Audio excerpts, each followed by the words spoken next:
Bene, iniziamo. Buona serata a tutti, è un piacere vedervi, è un piacere sempre rivederci di persona. Ringrazio innanzitutto il Collegio degli Ingegneri di Venezia, l'Ordine degli Ingegneri, l'Associazione Idrotecnica Italiana della sezione di Venezia per questo incontro. Un altro libro sulla laguna, si può dire, ce n'era bisogno? Sì, ce n'è bisogno. Intanto per la qualità del libro, ma non sarò io a parlarle, per la qualità dell'autore, ma perché la laguna è così grande che non se ne parla mai abbastanza e soprattutto è così mutevole quello che si può fare intorno e dentro alla laguna a seconda dell'evolversi della tecnica che i discorsi sono sempre nuovi e sempre interessanti. Si parla ancora del Mose per l'ennesima volta? Sì, si parla ancora del Mose, perché forse del Mose non si parla mai abbastanza, o forse non si parla mai in termini che non siano propagandistici, che non siano o di difesa totale o di accusa totale. Insomma, parlarne in termini reali, in termini di modello, come dicono le persone che si occupano di scienza, parlarne in termini tecnici e parlare soprattutto, e mi pare che questo sia anche l'intento del libro e della nostra conferenza, non solo di Mose, ma anche di tutto quello che è stato fatto intorno al Mose e di cui forse non si parla mai abbastanza perché si parla solo delle bocche di porto e delle soluzioni che si sono trovate. Quindi da padrona di casa do il benvenuto, ringrazio il professor Adami per tutta l'attività che ha fatto e da ultimo per questa poderosa opera e auguro a tutti un buon incontro di studio. Grazie.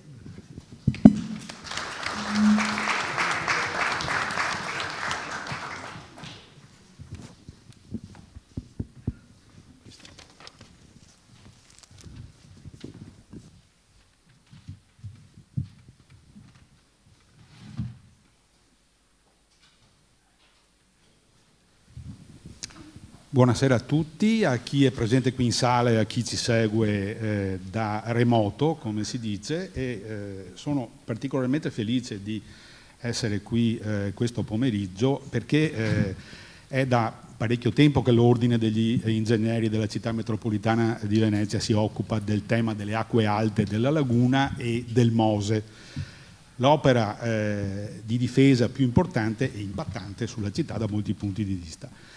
Credo sia doveroso farlo perché Venezia è la nostra città capoluogo, perché la sua laguna è la più grande laguna del bacino del Mediterraneo e poi perché Venezia, per la sua storia, per il suo rilievo architettonico, monumentale e culturale, è sotto gli occhi di tutto il mondo.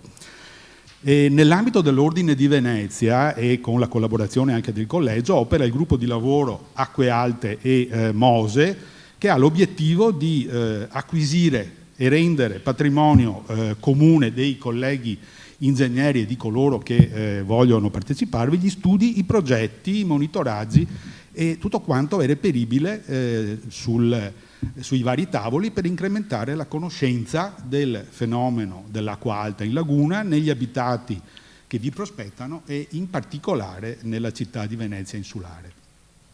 È essenziale il taglio tecnico-scientifico che si vuole dare all'operato del nostro gruppo di lavoro, scevro da tutte quelle polemiche che in questi anni hanno inquinato la realizzazione delle numerose opere che sono state già eseguite, il Mose ovviamente in primo piano e ovviamente anche prescindendo dalle vicende giudiziarie che lo hanno interessato. E quindi con molto piacere che concorriamo oggi a promuovere la conoscenza del libro del professor Adami, insieme anche con l'Associazione Idrotecnica Italiana, che ha voluto, il professor Adami ha voluto scrivere sulla laguna di Venezia raccontando gli studi, le ricerche, insomma le vicende che in oltre 30 anni lui le ha vissute da attore, studi che sono stati fatti in tutto questo periodo. Lo ha fatto da grande esperto. Il professor Adami è stato titolare della cattedra di misure e controlli dell'Università di Padova, è stato docente e insomma poi dirà meglio di me il professor Bixio nella sua introduzione. Insomma, comunque, grazie alle sue competenze in materia di idraulica, ha vissuto dall'interno l'intera vicenda del Mose, della quale conosce numerosi dettagli e che quindi nel suo libro ha descritto dal punto di vista tecnico-scientifico. Lo ringrazio quindi per volerci rendere partecipi di queste sue conoscenze e per averlo fatto con un libro a carattere divulgativo che possa essere compreso da tutti coloro che hanno interesse e voglia di leggerlo, senza preclusioni e con la curiosità di sapere cosa è veramente successo alla Laguna di Venezia a partire dal 1500, perché gli inizi sono appunto nel XVI secolo, quando per la prima volta venne spostata la foce del Brenta su progetto di Fossombroni, Artico e Paleocapa. E confesso, devo dire che questa parte, questo inquadramento storico mi è molto piaciuto, professore, la ringrazio proprio perché sono cose che sono in parte note, ma non tutte note, ma messe in maniera così sistematica sono indubbiamente molto molto interessanti. Ringrazio Marco Baldin, collega dell'Ordine Ingegneri e del Collegio, efficientissimo e competentissimo coordinatore del nostro gruppo di lavoro Mose e Acque Alte, ma ringrazio anche tutti i colleghi, ce ne sono alcuni qui presenti e altri collegati da remoto, colleghi del gruppo di lavoro che forniscono sempre uno stimolante e costante apporto alle attività del gruppo medesimo. Il lavoro continua ormai da un paio d'anni e è emerso moltissimo materiale molto interessante. Ringrazio gli altri relatori del convegno di oggi, l'ingegner Reddi e l'ingegner Pozzato. Ringrazio il professor Bixio che introdurrà anche ciascun relatore nel suo ruolo di presidente della sezione veneta dell'Associazione Idrotecnica Italiana, che ha promosso insieme all'Ordine e al Collegio questo incontro, insieme naturalmente con l'Ateneo Veneto. Abbiamo sentito prima la sua presidente, dottoressa Magaraggia. Ringrazio anche i colleghi dell'Ordine di Padova che hanno sostenuto la realizzazione di questo libro. E ringrazio Sandro Boato, presidente del Collegio degli Ingegneri, al quale passo la parola.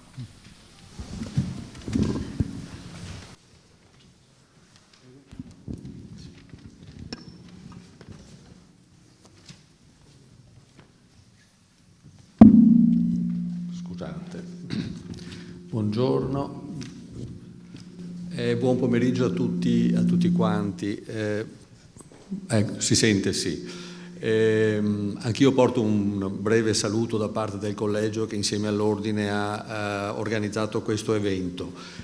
Come è già stato detto, su Venezia è stato scritto, come si suol dire, di tutto e di più, e anche sulle ultime vicende che riguardano il Mose credo che tutti noi ne abbiamo lette appunto di tutto e di più. Quindi diciamo che mi sono approcciato a questo libro del professor Adami, così vabbè, leggiamo anche questo, però insomma mi sono dovuto ricredere, perché effettivamente questo libro, nella sua, come ha detto Mariano, semplicità e scorrevolezza di lettura, mi ha consentito di rifare il punto su tutta una serie di questioni che avevo durante la mia carriera lavorativa. Io ero in regione, per cui non ho seguito direttamente queste opere, però insomma, essendo nel settore ambientale della regione, ho seguito più o meno anche tutti gli aspetti che riguardavano il problema del Mose. Siamo intervenuti sulla valutazione di impatto ambientale, con tutta una serie di approfondimenti e di studi.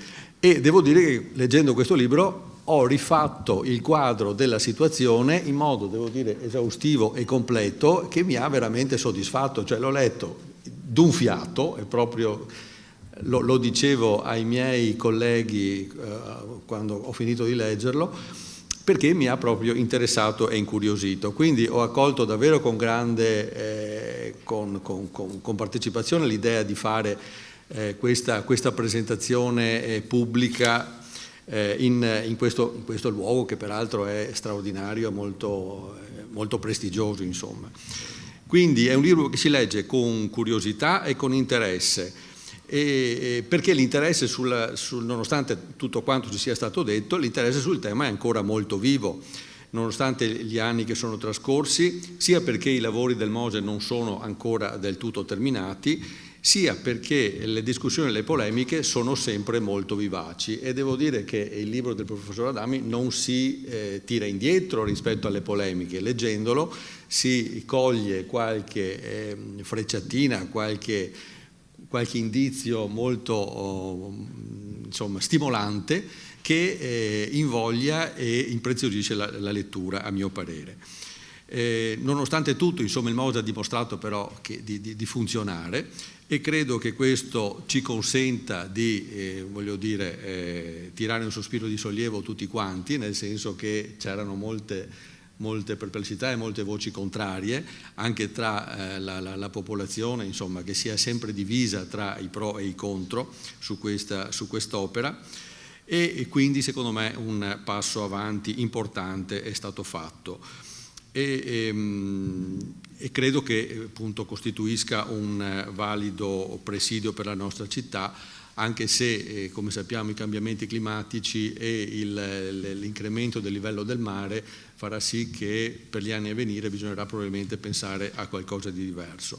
Quindi ringrazio davvero il professor Adami per questo lavoro che ha fatto, per la sua presentazione, ringrazio l'Ateneo Veneto per l'ospitalità che ci dà, e auguro a tutti un buon lavoro.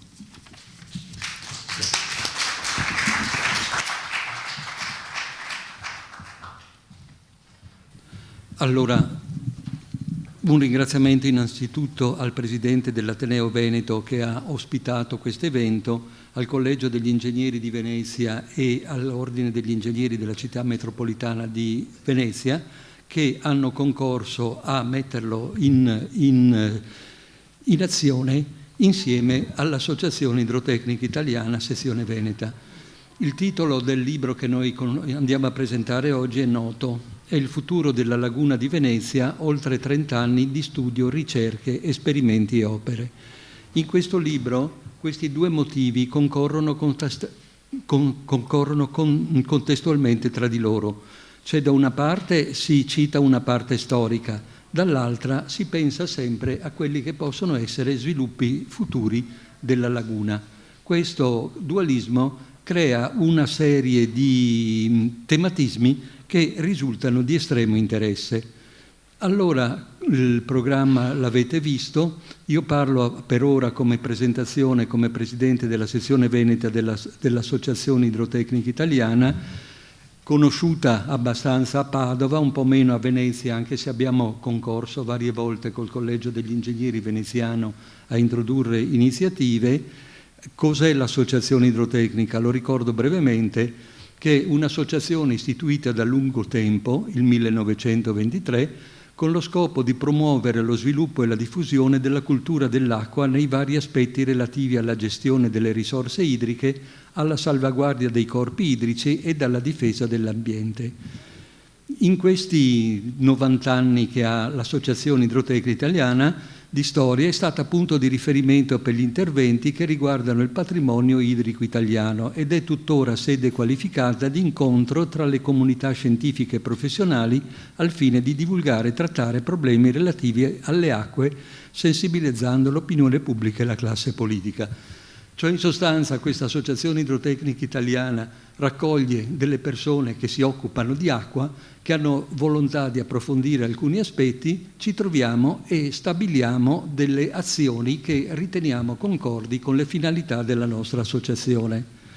Ad esempio, abbiamo fatto la pubblicazione di un volume, l'Associazione Idrotecnica Italiana e gli sviluppi dell'idraulica veneta nell'ultimo novantennio, in cui ciascuno di noi ha cercato di mettere in evidenza quelle che erano le linee caratteristiche di sviluppo dell'idraulica, soprattutto nella regione Veneto. È un volume molto interessante perché si parla ovviamente anche della laguna di Venezia, ma si parla di bonifica, di irrigazione, di costruzione idraulica, di impianti idroelettrici, un po' di tutti i tematismi che caratterizzano la vita idraulica della regione.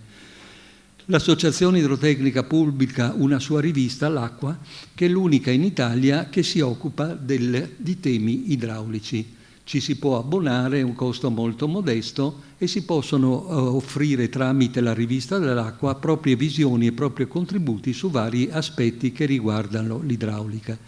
Negli ultimi tempi abbiamo cercato di curare molte iniziative, diciamo, che fossero conformi agli eventi peggiori che si fossero realizzati nel nostro ambiente. Qui abbiamo l'ultimo, quello fatto nel dicembre dell'anno scorso, Acqua e scenari climatici, nuove conoscenze e indirizzi operativi, in cui volevamo porre in evidenza gli effetti dei cambiamenti climatici per quanto riguarda vari ambienti della Regione Veneto. Qui noi vediamo un tifone che interessa proprio la città di Venezia. Qui sotto noi vediamo invece l'effetto di mareggiate nel novembre-dicembre 2019 nella Sacca di Scardovari, con le distruzioni che ha portato. L'evento precedente che abbiamo curato l'anno precedente dimostra ancora alcuni effetti sempre delle variazioni climatiche. Questo ormai è un tema preferenziale tra quelli che si introducono. Vediamo l'effetto del famoso vaporetto portato sulle rive qui a Venezia, vediamo gli effetti di piene catastrofiche, questo è il Piave, vediamo effetti di siccità molto pronunciate con alvei in secca. Quindi su tutti questi temi abbiamo cercato di intervenire e di proporre soluzioni che potessero avere un seguito. Ancora l'anno precedente abbiamo curato con particolare precisione gli effetti della tempesta Vaia, con la distruzione dei 10 milioni o più di alberi che ha portato e del dissesto idrogeologico che ne è stato conseguente.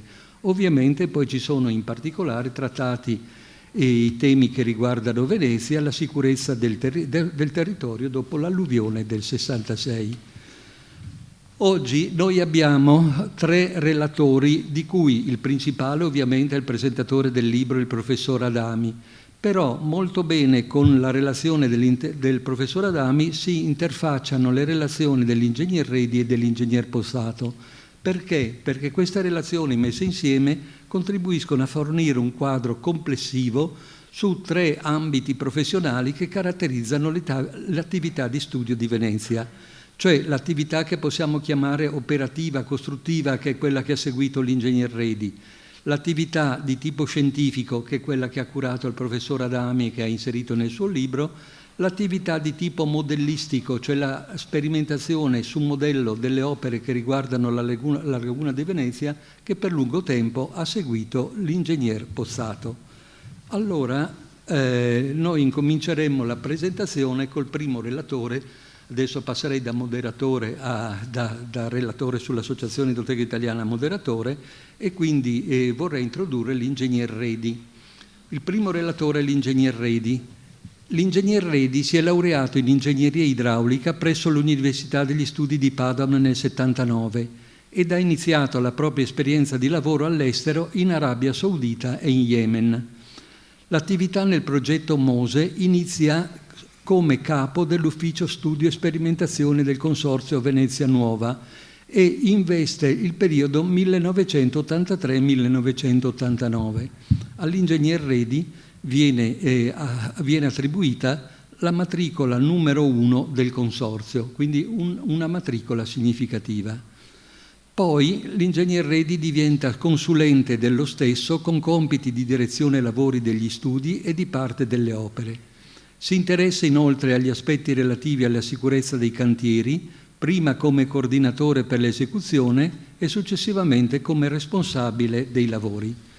Infine viene chiamato nel 2013, quindi un periodo delicato in piena bufera giudiziaria, a ricoprire il ruolo di direttore generale del Consorzio Venezia Nuova, che ha mantenuto fino al commissariamento del Consorzio da parte dell'ANAC, lasciando la sua posizione all'inizio del 2016. Nel frattempo ha ricoperto diversi altri ruoli che ne pongono in evidenza la duttilità operativa. Qui possiamo ricordare, fra molti ruoli che costituiscono il curriculum dell'ingegner Redi, il coordinatore dei servizi di Venezia Servizi, società concessionaria del Comune di Venezia per lo scavo dei Ridi Venezia, divenuta in seguito l'attuale Insula, direttore generale della società Delta del Po, concessionaria della Regione Veneto per l'attuazione del piano di approvvigionamento idrico del Vasto Veneto, divenuta l'attuale Veneto Acque, direttore del consorzio Ramsar, concessionario del Ministero dell'Ambiente per il recupero dell'area umida di un'area umida del Cagliaritano, poi direttore generale delle Acque del Chiampo, società che gestisce il ciclo idrico integrato nella Valle del Chiampo. Attualmente si occupa di una società di ingegneria della quale è general manager. Quindi darei senz'altro la parola all'ingegner Redi per la sua relazione, che ha per titolo l'importanza degli studi e delle ricerche per la progettazione delle opere di difesa del centro storico e di salvaguardia della laguna. Prego, ingegnere.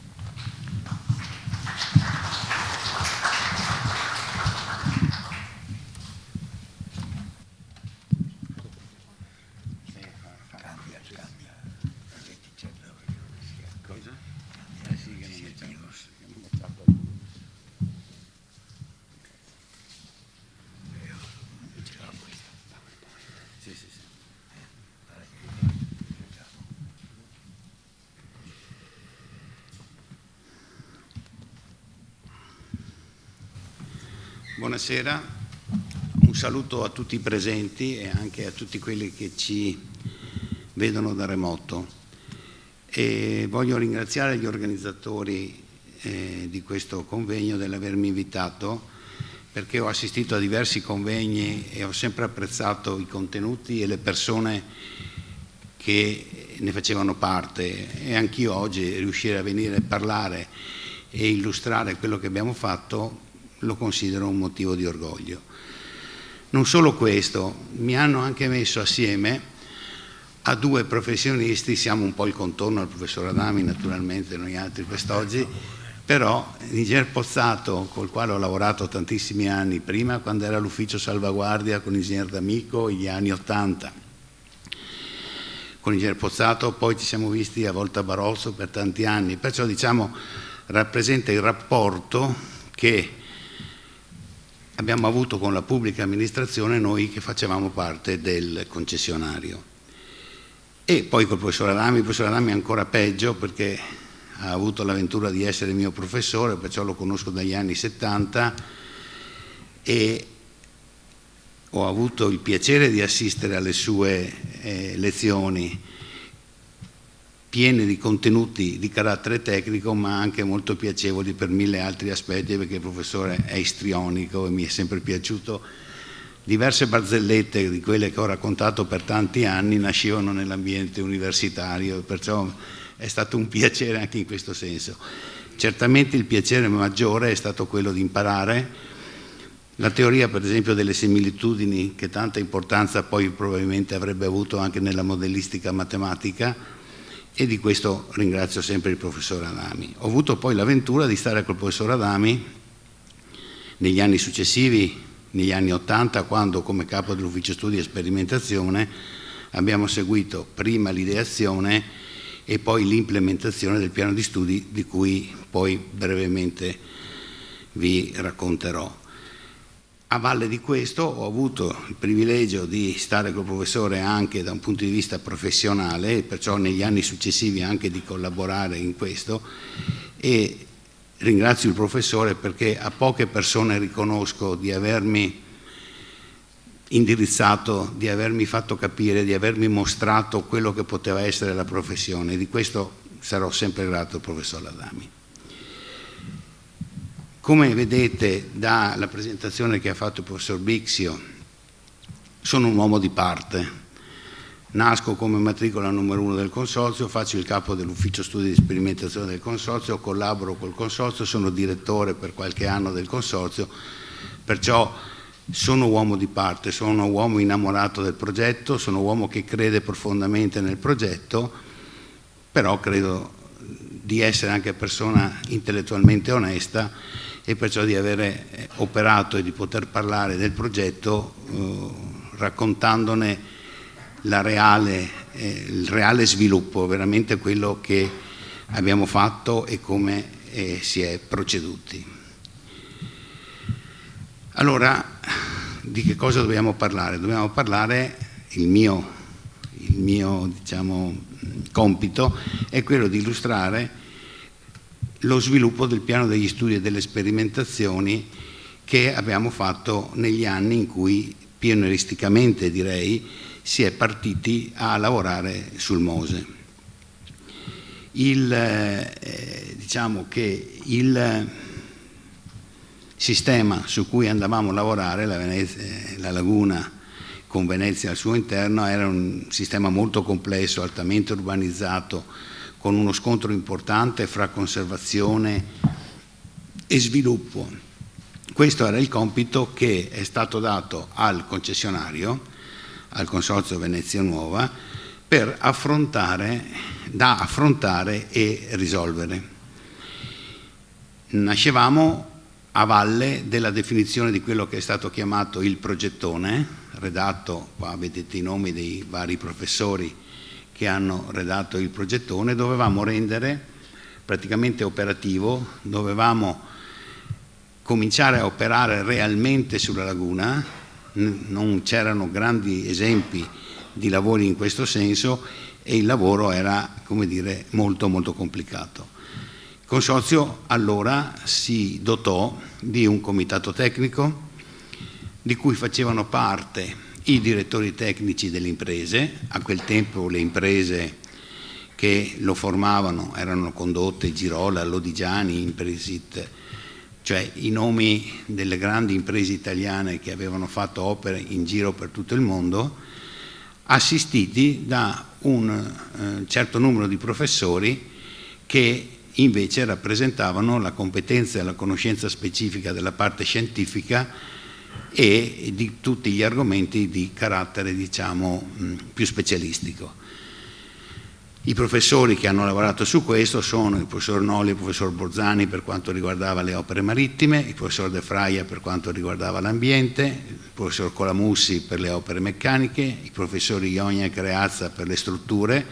Ricordo Luciano, che è sparito proprio da pochissimi giorni, a cui va tutto il mio affetto e tutto il mio ricordo, e dal professor Adame per quanto riguardava le opere idrauliche. Naturalmente nell'ambito di questi professori chi conosceva meglio le tematiche, chi conosceva meglio le cose lagunari era il professor Adami, e qua continuo, il professore dirà che non devo ma invece lo dico, il professore era il più profondo conoscitore della laguna, era quello che, fra virgolette, era in grado di coordinare il lavoro degli specialisti che però avevano, fra virgolette, poca esperienza, a parte Ionia e Creazza che erano nati e cresciuti a Venezia, degli argomenti della laguna. I professori Noli e Borzani erano bravissimi, ma arrivavano da assolutamente altre realtà. Sono stati anni, l'83 e l'84, l'inizio di questi anni, interessanti per un giovane ingegnere idraulico qual ero io a quel tempo. Bisognava affrontare un problema in una maniera molto integrata. Avevo davanti a me tutte persone più anziane di me, molto più esperte di me, e per me vedere come loro affrontavano i problemi, come loro li analizzavano, come loro li risolvevano, è stato un'esperienza unica ed irripetibile. Devo dire che una delle cose che più a quel tempo, ma ancora oggi forse, mi sorprendevano, era la capacità di queste persone di affrontare il problema, di analizzarlo, di risolverlo, prendendosene la responsabilità, avendo il coraggio di avere un sogno, cosa che a quei tempi c'era, che forse oggi per tanti aspetti non abbiamo più, e perciò un coraggio, a mio modo di vedere, molto molto importante e significativo per un giovane ingegnere che cominciava a lavorare in quei tempi. 1984, legge speciale per Venezia. Allora viene fatta la prima legge speciale anzi non la prima, la legge speciale per Venezia che fa di base a tutto il lavoro che verrà svolto in fase successiva. Per la prima volta, direi, succede questo, che la stesura di questa legge non lascia più gli ingegneri come unici depositari dell'individuazione delle soluzioni. Il problema diventa più ampio, non è una risposta solo ingegneristica che si dà all'argomento, ma bisogna dare una risposta multidisciplinare, e allora comincia a entrare quei primi discorsi di ingegneria ambientale, quello che poi oggi sembra tutto semplice, tutto facile, ma a quel tempo i dettami della legge che noi avevamo erano talmente stringenti, talmente innovativi, che hanno posto una serie di problemi. Chiedevano che tutti quelli che partecipavano a questo progetto dovessero fare un salto culturale importante. Il salto culturale dei professori c'era, il salto culturale delle imprese è avvenuto cammin facendo. Ricordo benissimo i primi riunioni dei comitati tecnici e ricordo più avanti negli anni la maturazione che tutti hanno avuto. Devo dire che la legge, pur con le sue difficoltà, pur secondo me sottovalutando e creando problemi importanti ai progettisti, però era stata ragione di crescita culturale. Di solito uso dire che il MOSE non è la soluzione, l'unica soluzione presentabile per Venezia, era però l'unica soluzione possibile a una domanda impossibile che conteneva la legge. La legge era difficilissima da seguire e da adempiere. Credo che solo la capacità italiana, e di questo io credo che dovremmo andarne tutti quanti orgogliosi, sia stata in grado di trovare una soluzione a un argomento posto, per certi aspetti anche con qualche punto di ignoranza da chi ha scritto la legge, ma posto in maniera molto molto molto difficile per poter andare avanti con il lavoro. E allora cosa si fece? Si cominciò a confrontarsi con gli stranieri, con chi questi interventi li aveva già iniziati, qualcuno li aveva già finiti, e si cominciò a girare. Qui vi ho messo le fotografie di alcuni degli interventi. Quella più a destra è lo Zuiderzee, che è la prima grande diga di protezione fatta in Olanda, la Schelda, le opere sul Tamigi, e cominciammo a lavorare, a confrontarci, a operare e a approfondire i problemi con i grandi laboratori europei che esistevano. Noi che uscivamo dall'università ci ricordavamo di Delft, ci ricordavamo di altre cose che c'erano state dette all'università, ma quando andammo a Delft io ho scoperto un approccio ambientale completamente diverso. La nostra legge ci diceva non si può ridurre lo scambio mare-laguna, la nostra legge ci diceva non bisogna vedere niente che esce dall'acqua, la nostra legge diceva non dovete disturbare assolutamente il porto. Quando andammo a parlare le prime volte con quelli di Delft e gli chiedemmo ma il problema dello scambio mare-laguna? No, dice benissimo, poco più del 10%. Dice scusi ma e le opere, dice, le facciamo perché facciamo vedere alla gente, li portiamo in visita, così. Dice, scusi, ma la fauna? Dice, guardi, abbiamo visto che gli uccelli si muovono da una parte all'altra del grande spazio dietro a seconda degli interventi morfologici non voluti, ma casuali che avvenivano per colpa delle chiusure. La navigazione, nessun problema, quando c'è la mareggiata non entra nessuno. Ma insomma, allora l'approccio era completamente diverso. Questi erano gli olandesi, non... Qualche anno dopo questi, che avevano detto queste cose qua, andavano in giro per l'Europa e per il mondo a vendersi come gli esperti di ambiente, come i rispettosi dell'ambiente e come gli esperti di problemi costieri e lagunari. Allora lì si colse una cosa, secondo me, si colse che i nostri consulenti, i nostri professori erano, se non alla stessa altezza, più alti, più bravi degli olandesi. La grande differenza stava nel fatto che loro erano capaci di organizzarsi e noi no. La grande differenza stava che loro, a seguito dei lavori che avevano fatto, avevano costituito dei poli di conoscenza, dei poli tecnologici attorno al quale ruotava tutta la loro competenza. Delft in Olanda, il DHI in Danimarca. E noi invece non ci riuscivamo.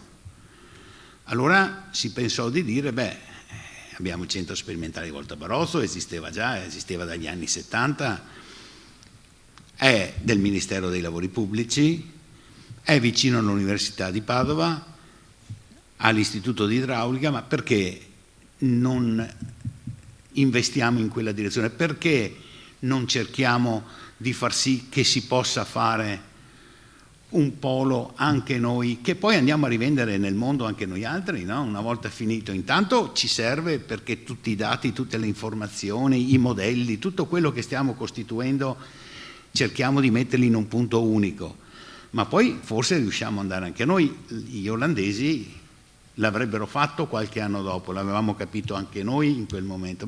Dovete pensare che lo statuto del centro sperimentale di Volta Barroso vietava al centro sperimentale di Volta Barroso di fare modelli per terzi. Noi eravamo riusciti a inventare un centro sperimentale che non poteva fare modelli per terzi, doveva fare solamente per il proprio padrone. Quella è stato un momento importante. Credo che poi l'ingegner Pozzato potrà raccontarvi molto meglio di me tutta la storia del centro sperimentale di Volta Barroso, ma questo, nell'ambito delle polemiche, nell'ambito delle baruffe chiozzotte o veneziane, chiamiamole come vogliamo, è stata sicuramente una delle grandi occasioni perse. Il centro sperimentale di Volta Barroso, a mio modo di vedere, sarebbe dovuto divenire un posto dove raccoglievamo tutta la conoscenza, dove sviluppavamo know-how, e invece non l'abbiamo fatto. A volte sento parlare della soluzione olandese, no? Ho visto ritornare l'idea che l'opera che è stata fatta a Rotterdam potrebbe essere una buona idea, ma mi chiedo, ma chi è che dice queste cose? Non si ricorda cosa diceva la legge speciale per Venezia? L'impatto visivo non c'entra niente? Allora, è chiaro che chi aveva una legge diversa e delle attese diverse sull'opera da fare e una sensibilità diversa sull'opera da fare poteva scegliere quello che voleva. Io dico sempre che la scelta delle paratoie, il consorzio era concessionario in tutti i casi, qualsiasi sarebbe stata la paratoia in sé. Perciò la scelta delle paratoie è stata una battaglia nel senso di cercare di trovare una soluzione, come dicevo prima, una risposta, l'unica risposta possibile a una domanda impossibile.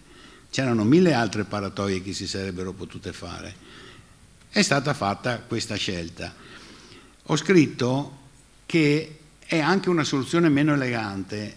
Questo non so se il professore se lo ricorda, ma ce lo disse proprio uno dei consulenti di Delft, finché stavamo parlando e comparando le paratoie a spinta di galleggiamento nostre con le loro, dicendo che da un certo punto di vista queste si oppongono con forza a quella che è l'azione del mare, mentre le paratoie che gli italiani a quel tempo, loro dicevano, si erano inventati, assecondavano il movimento del mare, garantendo lo stesso la differenza di livello.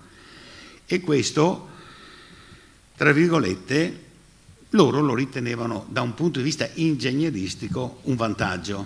Poi, avendo meno problemi di noi, meno difficoltà, scelsero questa che è molto ma molto più impattante. Ricordo con grande dispiacere che finché noi andavamo e venivamo da Delft, nel capannone a fianco hanno cominciato a fare le prove di questa soluzione, dopo un paio di anni hanno fatto il progetto, dopo un po' hanno fatto i lavori, nel 97 hanno inaugurato le opere e noi continuavamo a far baruffa in Italia, sempre sui stessi identici argomenti, sempre con i detrattori del progetto, con i politici e con quello che tutti voi conoscete. Devo dire, da un punto di vista operativo, un grande dispiacere in questo senso, se devo essere sincero. Qui vi ho fatto un velocissimo excursus di quelle che sono state le decine di idee e di paratoie che sono state esaminate. Questo disegno qua fa parte del progettone, perciò questa analisi qua era già stata fatta dal progettone, era il progettone che aveva scelto di scartare tutte queste, aveva analizzato tutte queste soluzioni e le aveva scartate tutte. Per questo ripeto che non è un problema del consorzio qual era la paratoia da scegliere, era un tipo di risposta che faceva già parte di tutta un'elaborazione progettuale che era stata fatta precedentemente nel 1981.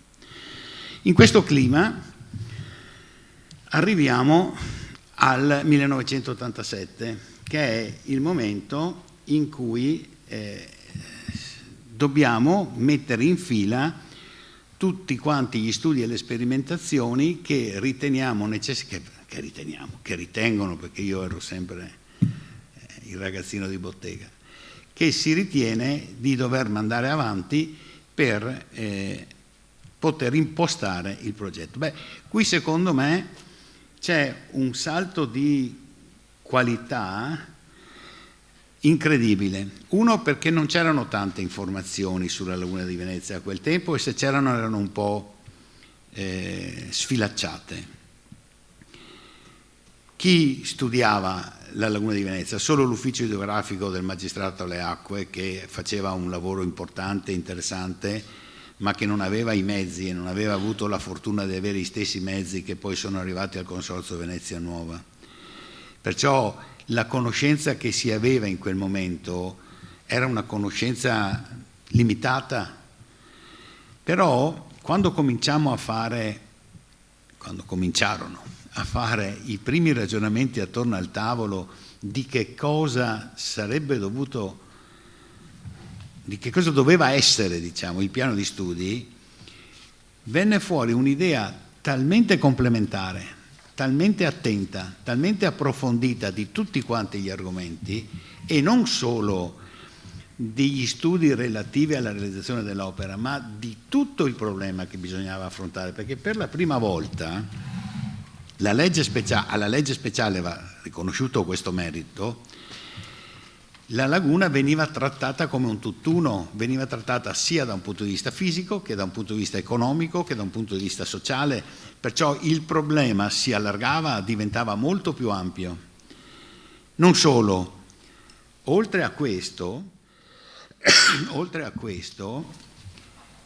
si cominciava a porre un problema di conoscenza, di mantenimento della conoscenza e di gestione, perché si capiva che l'opera che si stava realizzando era un'opera che si sarebbe dovuta gestire, si sarebbe dovuta tenere sotto osservazione.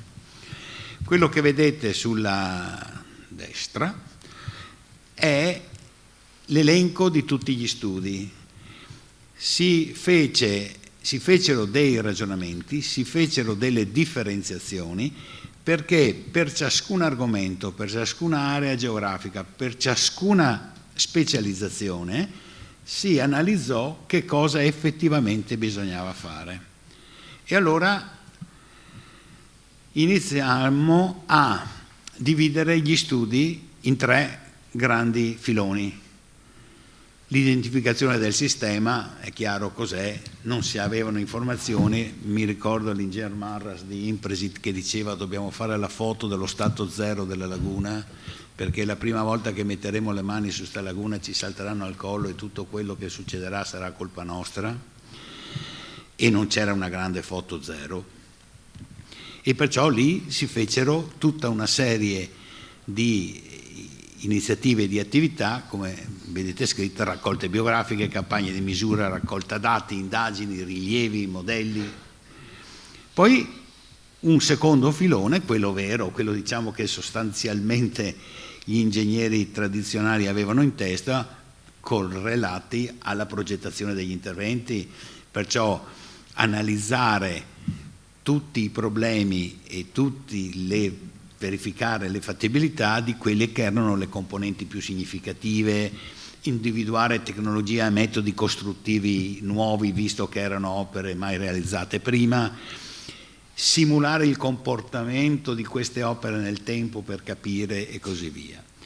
E il terzo, quello che secondo me, ripeto, è stato a quei tempi un grandissimo salto di qualità, gli studi per la gestione, cioè ragionare su quello che potevano essere i monitoraggi, quelli che potevano essere dei modelli di previsione, di valutazione di quello che capitava, per poter analizzare e definire eventuali interventi di correzione, e poi tutti gli studi per la gestione operativa e per la manutenzione. Oggi siamo fuori da questa cosa e mi sembra che tutta la prima parte si sia un po' dimenticata, e chi oggi parla di manutenzione si riferisce sempre solo ed esclusivamente alla manutenzione meccanica delle paratoie, e che chi parla di gestione parli di gestione delle paratoie, dimenticandosi che invece l'obiettivo era molto più ampio ed era, secondo me, stato definito molto bene in quegli anni, ed è invece una gestione molto più integrata quella che invece gli interventi di salvaguardia della laguna dovrebbero fare. A valle di questo c'erano quelle che erano le aree di studio che avevamo individuato, e qui ve le ho elencate tutte, le ho riprese dal libretto che avevamo fatto, perciò l'atmosfera, l'idrodinamica, l'ambiente, le opere civili, le paratoie, i litorali, gli interventi sui centri storici, i problemi dal bacino scolante, tutta questa parte, ciascuna di queste aree si andava a intersecare con l'eventuale collaborazione con i 3 grandi gruppi che avevamo detto, perciò per ciascuno di questi grandi gruppi andava capito quali di queste aree era interessata. Gli obiettivi erano quelli della legge speciale, perciò il riequilibrio della laguna, l'arresto e l'inversione del processo di degrado, la difesa dei centri storici, il controllo delle acque alte eccezionali. Tutto questo passato attraverso quello che erano quelli che sono diventati poi i sottoprogetti, perciò il riequilibrio idromorfologico, la salvaguardia, il disinquinamento, la difesa dal mare, la difesa dalle acque alte, e tutti questi argomenti trovavano, come dire, un merging all'interno della elencazione di questi studi, in maniera tale che tutti gli aspetti, tutte le aree e tutti gli obiettivi fossero stati studiati. Era un elenco importante, un elenco enorme di studi che poi è stato anche integrato. Qui vedo qualcuno che si è occupato della cosa, Giovanni Cecconi, dopo che io sono andato via dal consorzio, e perciò questo lavoro, io racconto quello che conosco io e che ho fatto, che ho seguito personalmente. Questo lavoro è stato poi integrato in maniera importante e così via. Oggi io richiamerei chi si deve interessare di queste cose a riguardare quello che era stato pensato, a riragionare su questo, perché mi dà l'impressione che ci sia una visione, come dire, un po' più limitata, un po' più specifica su quelle che sono solamente le paratoie. Tutto questo cosa doveva servire? Doveva servire a costruire quest'opera qua. Doveva servire a costruire quest'opera che è stata realizzata, che ha bisogno di essere approfondita e gestita, e che ha ancora bisogno di tantissimo lavoro, ma che comunque tutto quello che noi abbiamo fatto è stato fatto su questo. Concludendo, io direi che il piano degli studi è stato un piano, forse il più grande piano di studi fatto in Italia per una opera ambientale, anzi sicuramente, forse nel mondo, perché non abbiamo avuto notizie di altri che abbiano studiato così tanto un ambiente.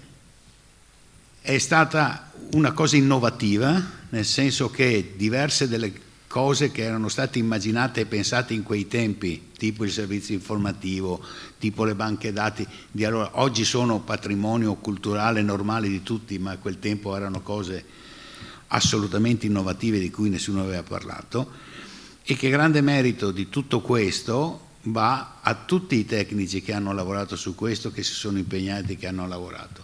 Fra tutti questi, naturalmente, in maniera particolare, al professor Adami. Grazie per l'attenzione.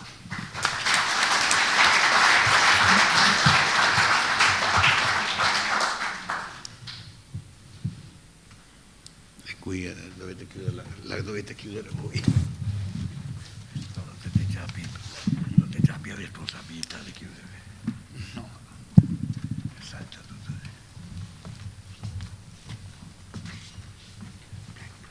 Tocca a me. No.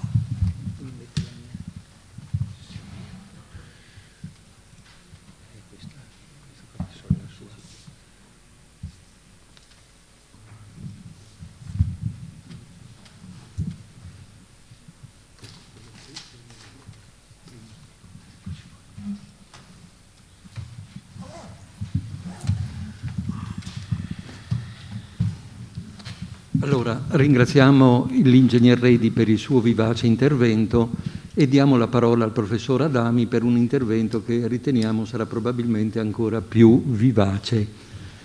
Qual è il curriculum del professor Adami? Il professor Adami si è laureato a Padova nel 1961 e ha svolto la sua carriera accademica sempre presso l'Istituto di Idraulica dell'Università degli Studi di Padova, diventato poi dipartimento, tenendo corsi di insegnamento che hanno riguardato in sostanza la modellistica idraulica. Ecco che ha insegnato modelli fisici in idraulica, poi come titolare di cattedra modelli e controlli idraulici dal 1977 al 2009 e ha ricoperto anche la funzione di direttore d'istituto. Il professor Adami è noto particolarmente per l'attività di studio e di ricerca sperimentale svolta in laboratorio sui modelli fisici applicati alle opere idrauliche, il tema della sua ricerca fondamentale universitaria, grazie alla quale ha riscosso meritato successo e grande autorevolezza non soltanto in ambito accademico. Per oltre 20 anni è stato apprezzato ed ascoltato membro del Comitato Tecnico del Magistrato alle Acque di Venezia. A partire dagli anni '80, quando in forza della rinnovata legge speciale la tutela di Venezia è stata riconosciuta problema di interesse nazionale, gli studi del professor Adami si sono rivolti alla salvaguardia della laguna e alla tutela del centro storico. Per molti anni è stato consulente del Consorzio Venezia Nuova e ha supportato la progettazione degli interventi con i propri studi e le esperienze condotte sui modelli fisici realizzati nel centro sperimentale del Magistrato alle Acque di Voltabarozzo, in stretta connessione con l'ingegner Pozzato che parlerà successivamente. In particolare il professor Adami è stato responsabile delle importanti e complesse prove sperimentali di comportamento delle paratoie a spinta di galleggiamento che compongono gli sbarramenti mobili alle bocche di Porto Lagunari, note come sistema Mose, una scelta progettuale del tutto originale per la quale mancavano completamente esperienze precedenti alle quali fare riferimento. Il professor Adami è autore di oltre 60 memorie a stampa, presentate a congressi o pubblicate in riviste specializzate in Italia e all'estero, e ha pubblicato 4 libri, a partire dal primo, I modelli idraulici nella tecnica. Successivamente ha continuato a dedicarsi a questa attività, che ha proseguito con la composizione di questo libro, di cui adesso ci dirà i contenuti. Grazie.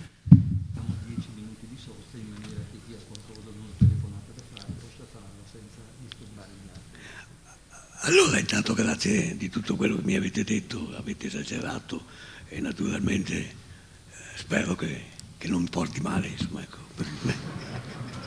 Non mi piace, non sono superstizioso, ma ho toccato più volte. Allora,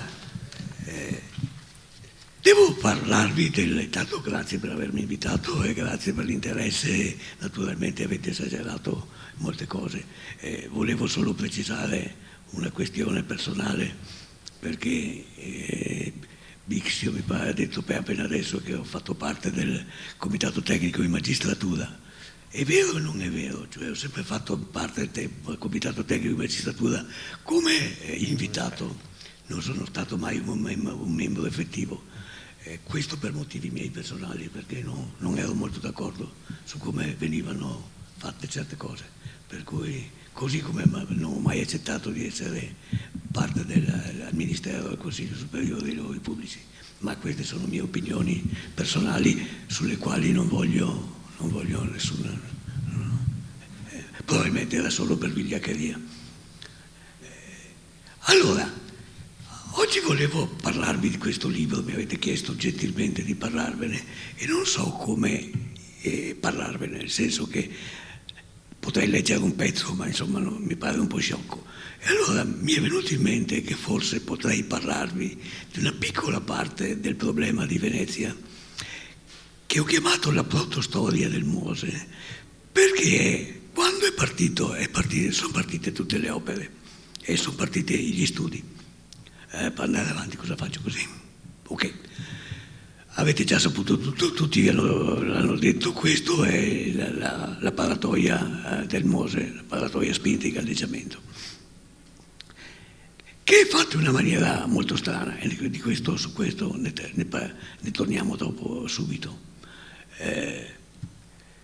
In realtà Venezia ha avuto un iter storico di studi molto importanti e credo che si parlava prima del 1500, probabilmente si può arrivare anche a qualcosa di prima, però insomma in effetti lo studio della laguna di Venezia in senso moderno nasce con la rivoluzione scientifica, insomma, cioè tanto per dare una data, se noi vogliamo decidere quando è nata lo studio della Repubblica della Laguna in maniera moderna, dobbiamo arrivare a questa benedetta rivoluzione francese, e perciò a Napoleone, quando è arrivato qua, che ha fatto molti disastri, non c'è dubbio, ma ha fatto anche un grande piacere alla laguna, perché ha fatto quella prima rilievo batimetrico della laguna, di cui diversi studiosi ancora oggi lo prendono per fare nuove pubblicazioni, per dire: hai visto che il Tenè aveva fatto giusto? Vabbè, aveva fatto giusto, era stato bravo. Ora, perché è stato scelto il Mose? Il Mose è stato scelto per una questione molto semplice, che era l'unica soluzione che poteva soddisfare alla richiesta corale di tutti i veneziani, o diciamo di quasi tutti, oppure dei veneziani che parlavano più forte, che non volevano assolutamente che si facesse niente, che si vedesse. Questo perché, dobbiamo anche dircelo, una larga parte dei veneziani erano convinti che il Mose fosse inutile, cioè che si potesse mettere a posto la laguna con altri mezzi straordinariamente più economici e più semplici. Era una fake news, come si usa dire adesso. Allora non si diceva fake news, però ha fatto una scuola terribile. C'è ancora gente oggi, quando la vedo intervistata sui giornali, che sostiene queste cose che sono assolutamente inconcepibili. Sono passati 30 anni, 40 anni, eppure c'è gente ancora che sostiene questa cosa qui. Bene, è arrivata l'acqua alta del 66, si è deciso che bisognava difendere Venezia, e la prima cosa che è stata pensata è stata fatta quella di fare una gara per capire che cosa si potesse fare. Si è fatta una gara d'appalto, si è detto alle imprese venite qua e ditemi come si può risolvere il problema. Si sono presentati 5 gruppi di imprese, c'erano quasi tutte le imprese meglio d'Italia, e hanno presentato 5 progetti. Di questi 5 progetti, l'unico che aveva una soluzione del tutto originale, ce n'erano 2 del tutto originali. Uno era la Pirelli Furlanis, che presentava la soluzione dei gommoni, però effettivamente a difendere Venezia con i gommoni ci voleva del coraggio, e credo che i veneziani avrebbero fatto le barricate.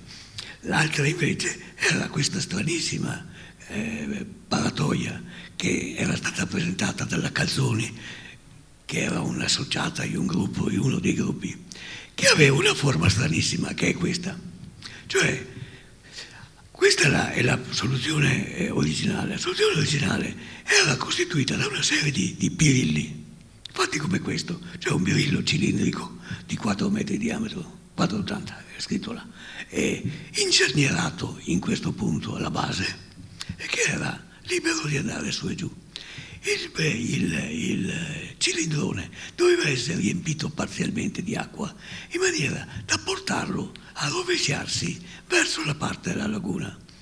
Era previsto che l'angolo di lavoro fosse un angolo di 70 gradi che poi è stato cambiato subito. Il bello di questa soluzione era che mettendole tante in riga si poteva fare uno sbarramento lungo quanto si vuole e soprattutto che non aveva bisogno di spalle intermedie, perciò non aveva bisogno di niente. In più, siccome quando c'era la mareggiata, le onde, questo qui si muoveva, è già stato detto, riduceva di molto le spinte sulla cerniera. Il bello poi rivoluzionario era che una volta passata l'acqua alta si riempiva si appesantiva di acqua il cilindrone fino a portarlo a coricarsi sulla fossa, sul fondo, e così il suo impatto visivo era zero, con buona pace di tutti i veneziani che erano contentissimi. Uno dice, costava molto, certamente, ma non si può fare Natale col pane secco. Questa era una soluzione costosa, però è stata presentata, non ha vinto, ma è stata considerata interessante, tanto vero che il Ministero ha comprato tutti i 5 progetti, compreso anche questa, e poi ha preso 7, no, qua siamo già indietro. Ecco, questo è interessante. Perché sta in piedi questa benedetta paratoia?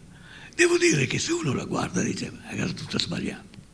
Cioè, io devo confessare che quando l'ho vista, ho detto, intanto chi l'ha pensata è un'anima persa, cioè è uno che non sta bene. Perché è tutto rovescio di quello che uno pensa. E infatti, se voi andate a guardare, io qui avevo preparato uno schemino fatto da me ai suoi tempi, però mia figlia, che mi ha messo a posto le robe, mi ha detto, ma neanche per idea, e ha messo questa, che è molto più bella, però la mia era meglio, ma non importa, cioè era fatta a mano e diceva, ma va bene questa che questo, cioè questa vi dà una illustrazione di quali sono le forze che agiscono sulla paratoia. Naturalmente la paratoia è quella in grigio, l'acqua da una parte alta, da una parte bassa, questa è la laguna e questo è il mare. Le spinte quali sono? Una è la spinta dell'acqua dalla parte del mare, l'altra è la spinta dell'acqua dalla laguna. Certamente questa spinge in su, questa spinge in giù. Naturalmente questa è maggiore di questa come spinta e perciò questa spinge in giù. In più non sono segnate qua, ci sono delle altre forze, il peso della paratoia che spinge in giù. In più qui c'è dell'acqua di Zavora che spinge in giù, cioè, ecco qua mi sono sbagliato tutto. Dove sono andato a finire? Dai, ma sto andando indietro, scusate. Eccolo qua. L'unica che spinge in su pare impossibile è questa stupida qua. È questa parte qua che spinge in su. Tenete presente che non bisogna guardare le forze, ma bisogna guardare i momenti, perché tutto quanto fa capo alla cerniera che è messa qua. E allora porco cane, ogni volta sbaglio, ma non importa, adesso ho imparato. Questa freccetta qua da sola mette a posto, equilibra tutto quanto e stabilizza tutto quanto. Pare impossibile, ma è vero. Naturalmente tutta questa roba qui è tale per cui la cerniera che è qua è vincolata. Insomma, se lo volete pensare, questo è una carena di una barca, incernierata qua, è sbandata. E sta su per quello. Allora rispondo subito a un'osservazione che ha fatto Redi, che mi ha fatto venire in mente una roba. Perché gli olandesi non hanno usato questa soluzione? Perché voglio dire, sta stupidi? No, i furbi anche così. Perché se tu provi a vedere, a presentare, a applicare questa soluzione per avere un dislivello molto più forte, e allora cambia tutto. Cambia tutto perché questa benedetta cassone deve essere molto più largo e deve essere molto più pesante. Insomma, diventa una barca, diventa una nave sbilanciata. E perciò l'impatto visivo di tutta questa roba qua perde tutti i vantaggi. Cioè, credo che questo sia stata la ragione. Se mi è consentito una piccolissima parentesi, anni fa una impresa italiana che aveva un lavoro in Africa è venuta a me tutta contenta, ha detto perché dobbiamo fare una roba sul lago con un fiume che va in piena, ci piacerebbe fare una cosa come Venezia. Perfetto, qual è il dislivello da tenere su? 5 metri, ho fatto i conti e gli ho detto guarda è meglio sta strada, cambiate soluzioni, con 5 metri di dislivello viene fuori di spessore, dovete mettere un accorazzato, una portaerei sbandata che tiene su, non va bene. Perciò gli olandesi forse non hanno tutti i torti. Ad ogni modo, invece per Venezia va bene. Allora, quando finì alla fine di questo primo appalto concorso, è stato fatto il Ministero ha acquistato tutti i progetti e ha incaricato i famosi 7 progettonisti di fare un progetto di massima basandoci su quello che era già disponibile, perché aveva acquistato tutti i progetti. Perciò la soluzione dei progettonisti doveva essere là dentro, e là dentro bisogna dire la migliore era quella della Riva Calzoni. Per cui questa è stata la scelta dei progettonisti, i quali naturalmente invece di mettere tanti birillini che andavano avanti e indietro, li hanno messi 4 insieme, li hanno collegati con delle lamiere e tutto, e hanno fatto un'unica paratoia. Per cui da questo momento in poi non si parlerà più di una paratoia di tanti birilli, ma è una paratoia di 20 metri di larghezza con due cerniere, e già questo disinfiamma il problema. Allora qui si aprono le discussioni. Allora, adesso viene fatta la concessione al Consorzio Venezia Nuova, e il Consorzio Venezia Nuova ha il compito di realizzare il progettone. Allora cominciano le riunioni in studio, dice, cosa si fa con questo progettone, cosa sappiamo, dice, e ci accorgiamo che manca un sacco di robe, cioè al di là di un disegno costruttivo ma di larghissima massima della Calzoni non c'era niente.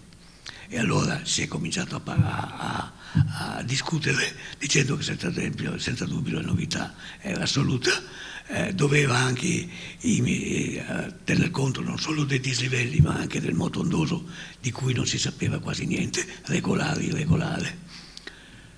Mancava un qualsiasi approccio teorico, e un approccio teorico all'epoca non è irrealistico neanche adesso, ma allora era assolutamente irrealistico. E l'unico mezzo fisico era il modello fisico, l'unico mezzo disponibile è il modello fisico. Devo dire che era musica per me, perché era quello che sapevo meglio, per cui io tranquillamente ho proposto di dire guardate che esiste presso il centro a Volta Barozzo un'area già disponibile, che non era così. Questa è una foto aerea di adesso, cioè tenete presente che all'epoca c'era solo questo modello qua, questo non c'era, questo non c'era, questo non c'era, non mi ricordo se c'era la Canala, secondo me è venuta dopo, c'era invece questo c'era già, era il grande fabbricato che conteneva il modello fisico della laguna di Venezia intera in scala deformata. Era stata una mania del progettone, del comitatone che aveva voluto farla. Quella c'era, ma tutte le altre piccole erano fuori. Allora io ho fatto presente che era disponibile quest'area, che c'era già un modello in scala 1,60 della Bocca di Lido, che si poteva cominciare a lavorare su questa roba qui. Ma la cosa non è piaciuta perché un dirigente, tenete presente che eravamo in un ambiente consortile, cioè c'erano tutte le varie rappresentanti delle imprese, e l'impresa più grossa aveva voce più grossa, l'impresa più piccola aveva voce più piccola, naturalmente. E allora ci fu una grossa impresa romana che disse: ma noi invece di andare là, io a Pomezia ho un laboratorio mio che si chiama Estramed, in quale possiamo fare le prime prove, diciamola meglio, dice le prime prove, e voi digli di no. Naturalmente è stato detto di sì. La progettista, la Technital, modificò la paratoia dei progettonisti e la fece una cosa molto più ingegneristica, diciamo. È un cassone rettangolare fatto così, che è largo quasi 4 metri. Fate per conto che già Technital da sola i 70 gradi li ha fatti diventare 50, perché aveva paura che si rovesciasse da un'altra parte. Ma insomma è stata questa che è stata provata a Pomezia. È stata fatta in una canaletta rettangolare in acqua ferma, con un generatore di onda meccanico che faceva le sue bravi onde, e nella canaletta si misurava prima il botto ondoso che era generato dal generatore, e secondariamente come si muoveva le paratoie. La paratoia non era unica, erano 4 le paratoie messe una attaccata all'altra. E allora si sono fatte le prime prove, e dopo quelle prime prove alle quali io non ho partecipato ci hanno chiamato e ho detto: è successo qualcosa di interessante. Qual era la cosa interessante? Possiamo alzare un po' qua? No? Beh, insomma, dovete ripensarla qua. Allora, questo è quello che è stato. Possiamo buttare via sta porcheria qua? No, non si può, vabbè, teniamocela. Allora, questa che vedete sopra è il grafico registrato in canaletta dell'oscillazione del pelo libero di un certo punto. Questo invece è la registrazione della posizione angolare di una paratoia, cioè sulla cerniera era stato messo un sensore elettronico, per cui sapevamo sempre come era inclinata questa benedetta paratoia. E salta fuori che la paratoia, manco per il cavolo, segue questo andamento qua, ma fa un andamento bislungo in questa maniera, cioè è chiaramente un tracciato in cui ci sono, vedete, all'inizio parte bene, poverina, e poi si sporca, non ce la fa più, e a un momento si mette ad andare in questa maniera, cioè qui il moto non è stabile, e a un momento succede qualcosa, per cui queste paratoie camminano in questa maniera. Da un punto visivo è perfettamente visibile, perché le paratoie si inclinano una rispetto all'altra, e non si capisce il perché. L'unica cosa che salta fuori è prima di tutto che la cosa va bene, cioè non esistono, cioè uno quando parte con questa roba qua pensa subito ai disastri. La paratoia si muoveva tranquillamente in perfetta sincronia. Non si capiva perché facesse quella roba là. Non si capiva perché, un'altra cosa importante, perché a distanza questa faceva questa seconda oscillazione. Questa seconda oscillazione non si propagava in giro, cioè il segnale dell'onda a una certa distanza dalla paratoia restava sinusoidale come quella. E questo fu la cosa strana, cioè noi si pensava che si sarebbe dovuto trovare una cosa di questo genere, e ci siamo trovati di fronte una cosa di questo genere, però con questo segnale che non arrivava distante, cioè moriva da qualche parte. Allora, cosa facciamo, cosa non facciamo? Io ho detto, guardate che, avevo proposto, guardate che in fin dei conti è andato tutto bene, andiamo a Volta Barozzo, facciamo il modello, perché qui siamo ancora in un ambiente artificiale, cioè siamo in una canalezza col fondo piatto e tutta quella roba là, facciamo la bocca di Chioggia che a secondo noi era peggio messa e proviamo a lavorare in corpore vili. Ancora quel signore della famosa impresa dice no, perché io vorrei avere un parere esperto, e si vede che io ero poco esperto, e i primi della classe in questa roba qui sono gli olandesi, perciò vorrei provare a chiedere agli olandesi cosa ne pensano. E allora i primi della classe, ha detto lui in materia di, l'ho citato, allora chiedo scusa della qualità delle mie illustrazioni, perché sono tutte robe vecchie che ho trovato su mie vecchie carte e le ho tirate su come ho potuto, se avete ogni modo, questa è una planimetria della vasca di Delft, in cui è stata costruita questa canaletta, perché scusate, non ho detto la cosa importante, gli olandesi hanno detto no, roba piccola, facciamo tutta la schiera per essere tranquilli che non ci sono cose strane. E perciò è stata fatta tutta la schiera, naturalmente però con fondo piatto, il generatore di onde era qua e così via, e sono state fatte le prove. È stato anche previsto una cosa che non so se sia stata fatta, perché che era previsto anche di poterle inclinare in questa maniera, per poter vedere cosa succedeva se c'era un approccio obliquo delle onde. Devo dire che confessare che io questo modello non l'ho neanche mai visto, o perlomeno non me lo ricordo. Ad ogni modo,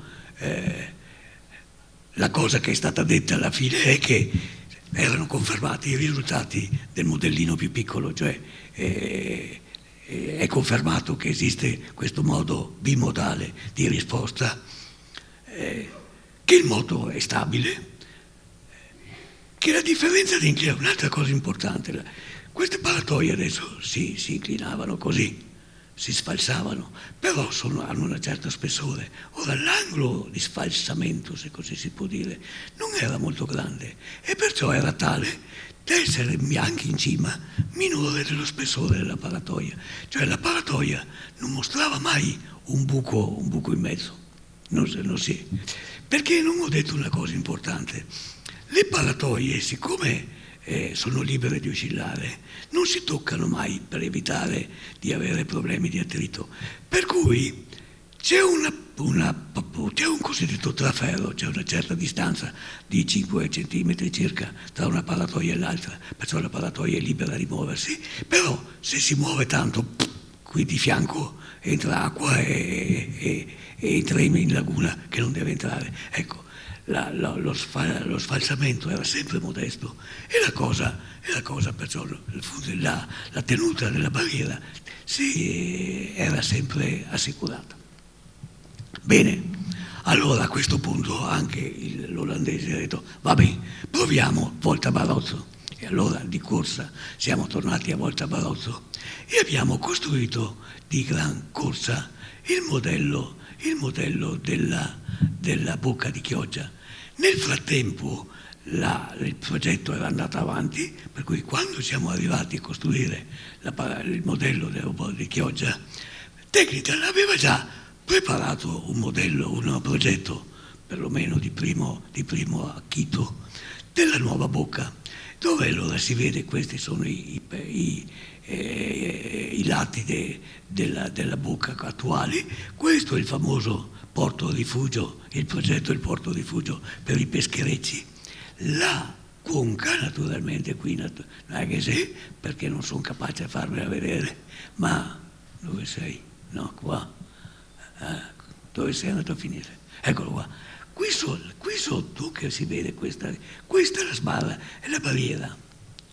La barriera che si vede male perché è coperta accanto a tutte le passerelle per gli operai, gli apparecchi di misura, insomma, però vi assicuro è questa qua. Adesso la vediamo meglio, spero. E su questo abbiamo cominciato a lavorare. Allora, adesso bisogna un po' parlare di come funziona questa benedetta paratoia, cercherò di non essere noioso. Perché la paratoia, abbiamo detto che sotto l'effetto dell'onda oscilla, è libera di andare, che è una cosa molto utile perché le spinte sono molto più ridotte. Però il moto ondoso che noi, dunque l'onda, la situazione non è statica, quando noi facciamo il dislivello, di solito con l'acqua alza c'è anche tempesta, c'è tempo e perciò c'è anche moto ondoso. Allora l'onda, la paratoia è inclinata e sente anche l'onda che va su e giù. Ora, se noi pensiamo a cosa succede alla paratoia, pensate al momento, è messa così, è piena di aria e se arriva un'onda importante la carica qua e allora lei fa così e si abbassa. La cosa dice è pericolosa? No, perché se fa così al massimo l'acqua può passare di sopra e entrare in laguna e fa bene? No, però se fai per il conto che questa parte di acqua che entra sarà qualche decina di metri cubi e dall'altra parte c'è una laguna grande tanto quanto te vuoi, questa trafilatura non è pericolosa, per cui non fa male. La cosa diventa invece molto più importante se invece di un'onda, di una cresta dell'onda, in una mareggiata importante, arriva anche un cavo dell'onda. Allora nel cavo dell'onda l'acqua si abbassa e la nostra paratoia si raddrizza. E la cosa non è piacevole, perché se si raddrizza troppo fa così e va dall'altra parte e là ci sta bene, perché l'acqua è più bassa. Lei si mette tranquilla e non ha nessuna voglia di tornare indietro. Quando è che torna indietro? Quando arriva un'altra onda importante, con un'altra cresta importante, che la prende e la sbatta giù. E quando torna, e non si sa, potrebbe stare anche mezza giornata là. E allora la trafilatura non è più trafilatura, diventa un torrente che entra. Non va bene. Perciò questa cosa non è accettabile. E allora bisogna evitare in tutte le maniere che questo succeda. Perché lo racconto? Perché purtroppo, o per fortuna, non lo so, le prime prove che abbiamo fatto nella bocca di Chioggia abbiamo provato anche delle onde, delle mareggiate possibili e improvvisamente passava di là. E allora ci siamo molto preoccupati perché questa cosa non deve succedere. Ci siamo chiesti perché succedeva e ce ne siamo dati anche una spiegazione. Era la forma del canale bello dritto, si potevano formare delle risonanze e adesso qua devo aprire una parentesi piccolissima sulla parola risonanza che nel libro cito senza dargli tanto peso, ma insomma lo dico, che la risonanza è una cosa che c'è sempre quando c'è un moto oscillante, cavato certi casi particolarissimi. Le risonanze ci sono e non tutte le risonanze sono pericolose, anzi quasi tutte le risonanze non sono pericolose. Voi in questo momento state ascoltando la mia voce per risonanza, cioè io sto parlando, c'è un altoparlante che ve la manda, passa in aria e voi mi state ascoltando per una risonanza che potrebbe anche falsare la voce. Probabilmente la mia voce che arriva a voi non è esattamente la mia, perché c'è sta risonanza, però ci siamo abituati, siamo tranquilli. Ora, questo effetto delle risonanze ci sono, però devono essere tali da non mettere in fastidio il funzionamento. E allora, in questo caso, la risonanza che porta al rovesciamento è una risonanza inaccettabile, per cui i modellisti in quel caso hanno telefonato alla progettista: cara progettista, guarda che la tua paratoia non va bene, perché si rovescia. Arcocan dice stato, sì, si rovescia, devi non farla rovesciare. È l'unica maniera, anzi le maniere per non farla rovesciare: prima aumentare l'inclinazione, l'angolo, invece di 50 gradi come aveva fatto, sono stato portato a 44, mi pare, o 42. E l'altra cosa è di farla più grossa, cioè più pesante, in maniera che faccia più fatica a rovesciarla. Ed è stato fatto così. E infatti le paratoie a Chioggia sono state fatte in questa maniera. Non so se ci sia un disegnino, ma penso di sì. Naturalmente non ci sarà mai, no, non c'è, ma insomma è così. Questa è ancora la barriera di Chioggia, e questo è il porto di rifugio. E allora noi possiamo andare avanti dicendo che va tutto come doveva essere fatto, e hanno cambiato le paratoie. Le paratoie di Chioggia anche oggi sono le più grosse di tutte le bocche. Perché? Adesso qua mi tocca spiegare, ma è lungo. Credeteci, le altre bocche non hanno avuto questo problema, perché erano fatte meglio, erano fatte più complicate. Vi posso anche dire che anche la paratoia, la bocca di Chioggia oggi, come è fatta, non ha più quel pericolo, però ormai le paratoie sono fatte, e perciò andare a cambiare le paratoie mi pare una roba sciocca, e sono rimaste quelle.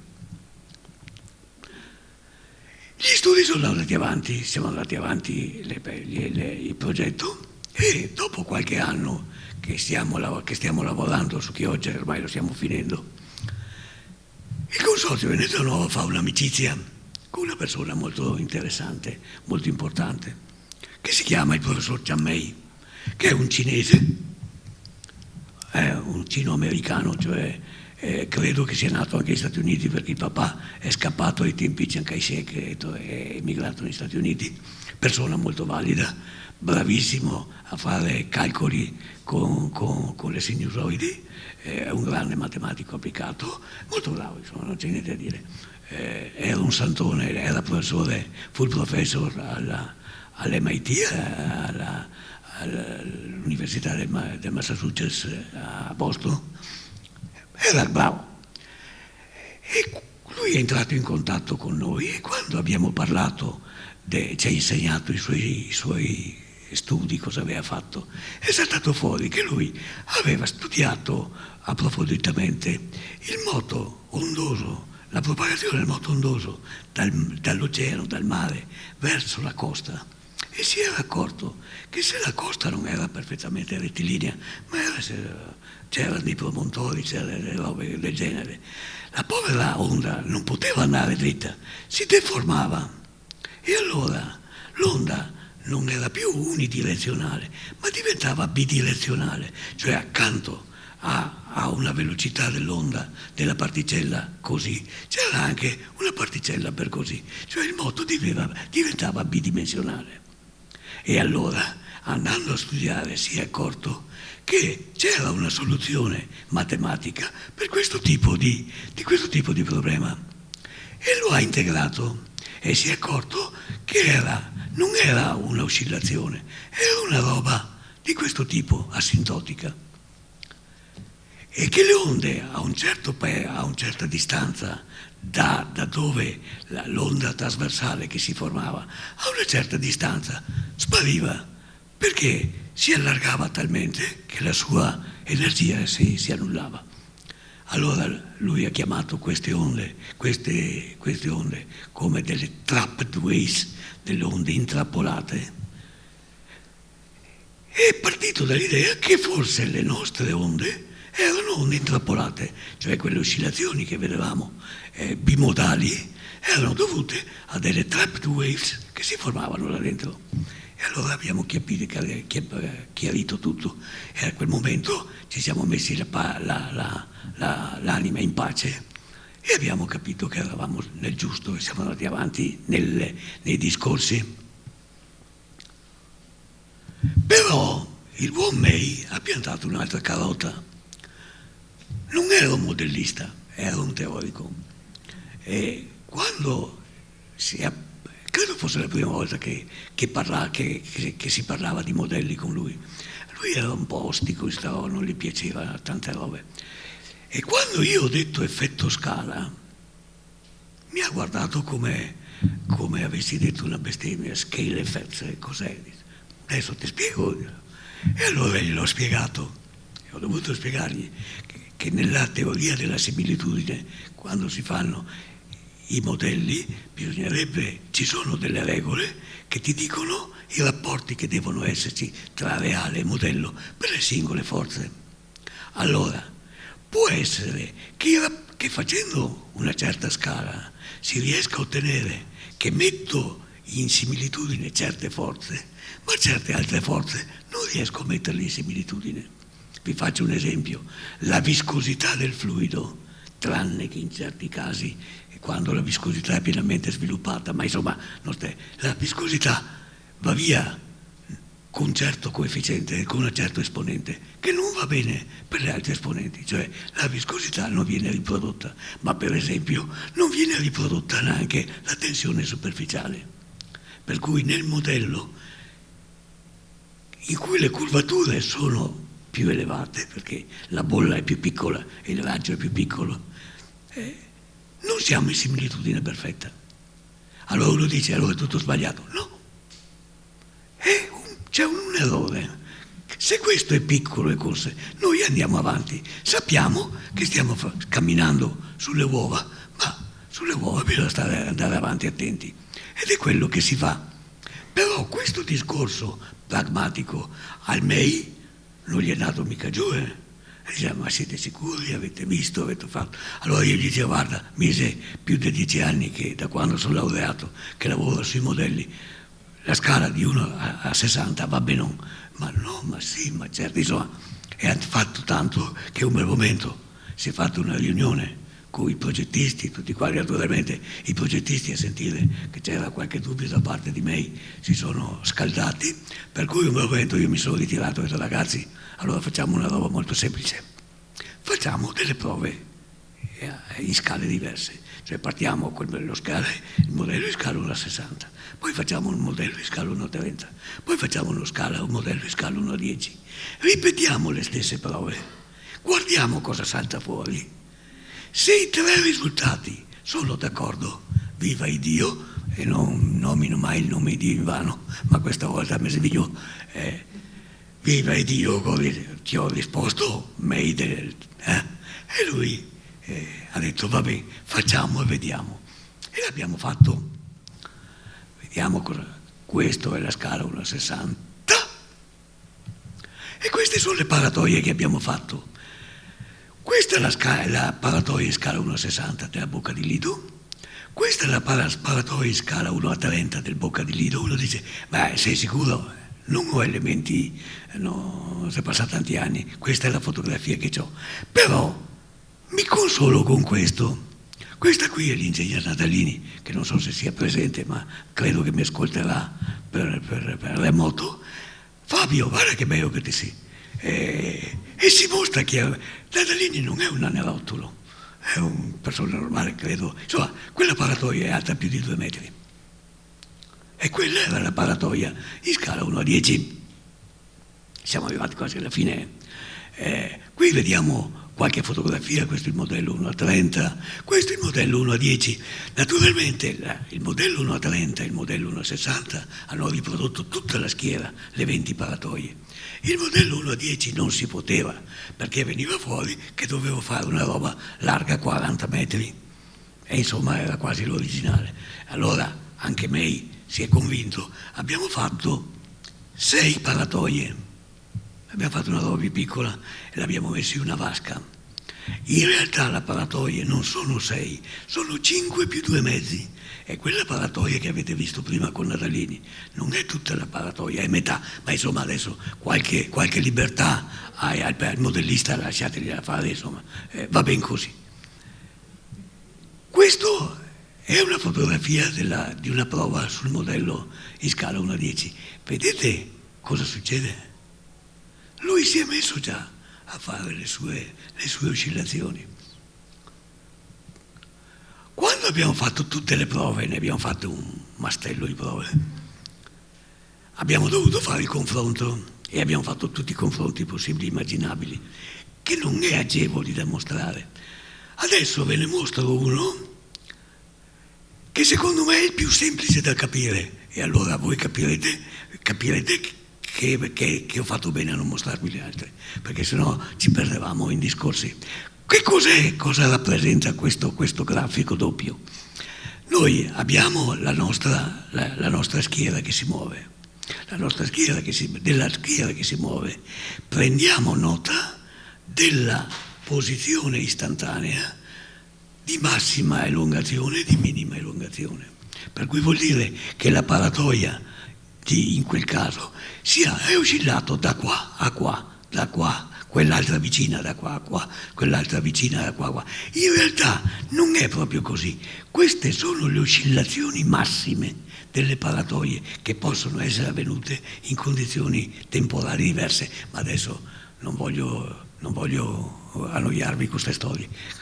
L'importante è che questa è la roba dell'1 a 30.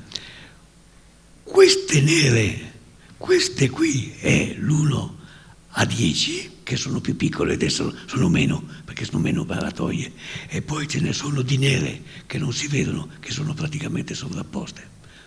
Cioè vedete che c'è sono la stessa identica ondazione, stessa identica, ripetuta 3 volte su 3 scale diverse. È venuto fuori che adesso voglio essere Parfin Meir, ha detto sì, avevi ragione, Candelostre, se potevi anche fidarti prima, ma insomma è così, cioè tutti sono convinti che gli effetti scala ci sono, ma piccoli, che ci si può fidare, e siamo andati avanti con la cosa. Qui vi mostro qualche altra fotografie di quello che è successo, di fotografie che ho trovato. Questo è l'1 a 10, che è sempre il più, se lo aveste visto era una roba pareva. Voi mi dite perché fa così adesso qua? Perché non fa così, ma fa così. Adesso, questa fa così, guarda, questa è bella, fa così. Questa è stata fatta con un'onda di più lungo periodo, un'onda molto lunga. Ma adesso si può fare anche così, ma non succedeva niente. La paratoia è largo. E allora direi che possiamo tirare le conclusioni. Il MOSE è innovativo, è una novità assoluta e, come ho detto prima, probabilmente non molto esportabile. Però credo che ancora adesso lo studio sul modello sia quello più confidenziale, più quello che vada meglio. E si vede che la soluzione presenta un ampio margine di sicurezza nel suo funzionamento. C'è da dire un'altra cosa: molti parlano sempre di cose che succedono se ci sono i rovesciamenti l'altra che si rovescia se dovesse rovesciarsi, perché non succede niente, perché da una parte e dall'altra ci sono 2 cuscini d'acqua di 4-5 metri, cioè quando è successo la paratoia va giù e si ferma, farà un po' di onda nell'acqua, ma non si rompe mica. Il problema non è della paratoia, il problema, se vogliamo, è la cerniera. E quello è il momento più delicato, è l'elemento più delicato della paratoia. Però delle cerniere c'è una letteratura indefinita, c'è un'applicazione straordinaria, ci sa un po' tutto, cioè se non siamo capaci di tenere in esercizio delle cerniere fatte così, è meglio che cambiamo mestiere, detto francamente. Ed è questo che oggi credo sia la cosa più che manca, che è la manutenzione. Ed è questo che però non dipende da me. Ecco, credo di aver finito. Ecco, volevo finire dicendo che noi l'abbiamo studiato e io personalmente sono molto tranquillo, non sono convinto che non succeda niente. Di tutti i mali che dicono le prefighe sono tutte balle, fake news, come si usa. Una volta non si diceva questo, si diceva vaccate. C'è una cosa però, quando noi siamo partiti inizialmente col MOSE, ci siamo trovati una cosa che non sapevo, che era quello che il mare sta crescendo. Non se ne è mai parlato, io devo confessare, ho fatto i miei studi all'università, ero anche bravino, andavo a vedere, ascoltavo tutti, non ho mai sentito parlare di eustatismo. Parola nuova che no. Per cui quando siamo arrivati alle prime riunioni e il professore, l'ingegner Scotti, che era il direttore del MOSE, del progetto, è arrivato con un grafico che è riportato anche sul libro, che mostrava la subsidenza. Siamo rimasti di guano, come si dice. Ero vestito sicuro, sì. E allora, ma quanto è, quanto non è? E allora abbiamo cominciato a fare dei conti. E allora, facendo dei contacci e contini, sapendo che la subsidenza probabilmente è in fase di esaurimento, noi eravamo arrivati a parlare di un tempo dell'opera di 300-400 anni. E allora abbiamo detto, beh, insomma, Tosi, adesso noi non ci saremo più, ci penserà qualcun altro, però insomma 400 anni di un'opera, certamente non sono le piramidi d'Egitto, non è il Colosseo, non è l'arena di Verona, però per Venezia è un bel respiro e perciò abbiamo detto andiamo avanti. Adesso siamo molto più preoccupati, come ci è stato detto mi pare, c'è questo cambio di temperatura, stanno succedendo cose strane. Ci sono molti allarmi, non bisogna essere troppo allarmisti, però certamente c'è da metterci le teste, cioè probabilmente i 3 secoli, i 4 secoli che noi parlavamo potrebbero essere minori, più corti. Insomma, però anche fosse 200 anni ormai c'è e la facciamo funzionare, direi non c'è.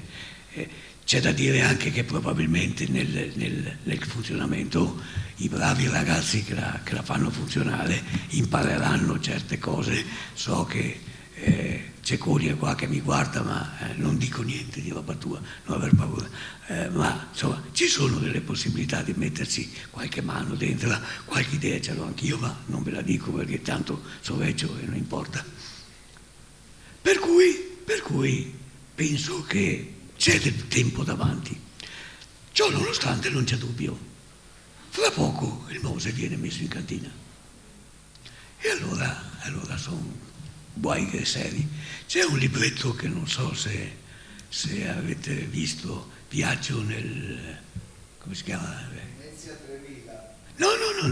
Un libro che si chiama Viaggio nell'antropocene. Viaggio nell'antropocene, in cui si anticipa molto, cioè si immagina che le calotte polari siano tutte ormai sciolte e perciò il mare è cresciuto di 30-40 metri e si fa un viaggio. Naturalmente c'è una società ipertecnologica che viaggia, fa il turismo e c'è un turismo e c'è un viaggio che viene raccontato e il primo tappa è Venezia. E Venezia, sapete di cosa si vede in Venezia? Il povero campanile di San Marco, la parte più alta, il resto è tutta sotto. Non è piacevole. Ripeto, credo per sicurezza, preso fermamente, che loro abbiano anticipato molto i tempi. Però la cosa non è impossibile. Insomma. Allora, cosa facciamo? E allora dico, guardate che siccome siamo intelligenti, siamo furbi, possiamo anche cominciare a parlare del domani. Dire, ma il domani che il MOSE è andato in crisi, c'è qualcosa da fare? E allora ci pensiamo e ci parliamo in altre occasioni. Va bene, grazie per l'ascolto.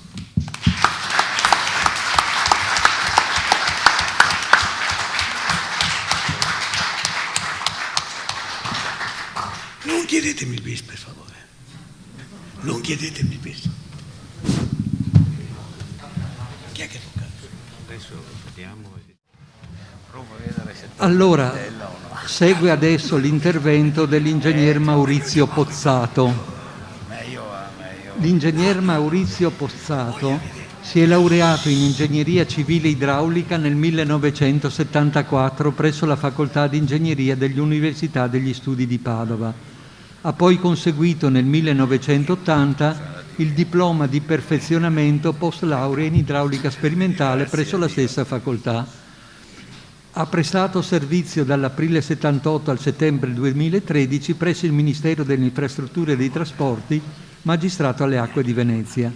È stato vice direttore dell'Ufficio per la salvaguardia di Venezia, istituito per gestire i lavori in gestione al Consorzio Venezia Nuova, dall'85 al 91, direttore del Centro Sperimentali per Modelli Idraulici di Volta Barozzo, dal 1991 al 2013, ed è questa l'attività principale della quale ci parlerà oggi. Dopodiché è stato direttore dell'ufficio operativo del magistrato alle acque di Venezia dal 2000 al 2013 e direttore di quello di Este dal 1985 al 2013 in modo non continuativo. Come direttore del Centro Sperimentale di Modelli Idraulici di Volta Barozzo ha svolto attività di sperimentazione sui temi della legge speciale di Venezia e della difesa del suolo per conto del magistrato alle acque e di altre amministrazioni. Come direttore degli uffici di Venezia e di Este ha svolto incarichi di progettazione, direzione lavori e responsabile del procedimento di numerosi interventi di regimazione idraulica di corsi d'acqua di competenza dello Stato, nonché di ristrutturazione e restauro di edifici demaniali di interesse pubblico con fondi della Regione Speciale per Venezia. È stato membro del Comitato Tecnico di Magistratura e del Comitato Tecnico Amministrativo del Provveditorato alle Opere Pubbliche, componente di varie commissioni per la salvaguardia di Venezia e membro di varie commissioni giudicatrici. Quindi la sua attività principale, quella che ci riguarda maggiormente per oggi, è quella di direttore del Centro Sperimentale per Modelli Idraulici di Volta Barozzo, una delle più grandi realizzazioni che siano state eseguite e delle quali esiste un grande rammarico perché probabilmente non sono mai state utilizzate per tutte le potenzialità che avrebbero. Allora lasciamo adesso la parola all'ingegner Pozzato. Allora, finalmente mi posso togliere. Ecco qua. Allora, buongiorno.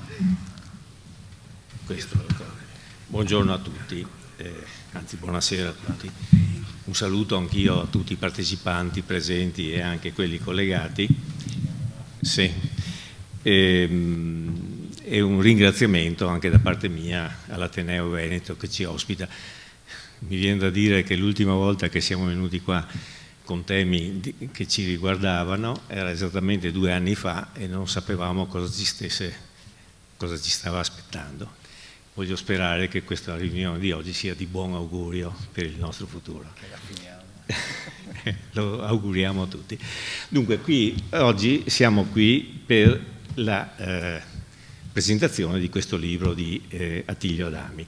Devo dire che quando è uscito ho cercato di procurarmelo al più presto e me lo sono, come ha detto anche il Presidente Boato, proprio letto in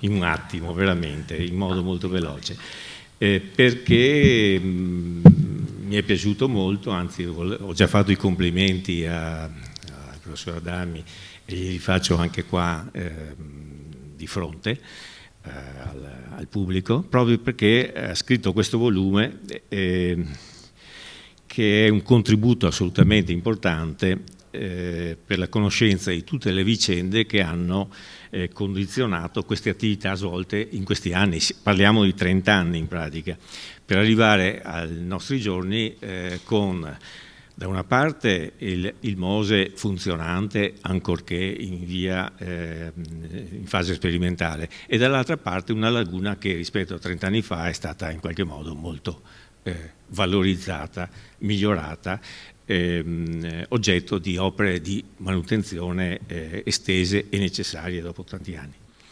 Ecco, il pregio, anch'io voglio dire due parole, a parte che adesso come ultimo relatore mi trovo un po' in difficoltà perché molte cose sono state dette, quindi cercherò di interessarvi con cose anche più nuove.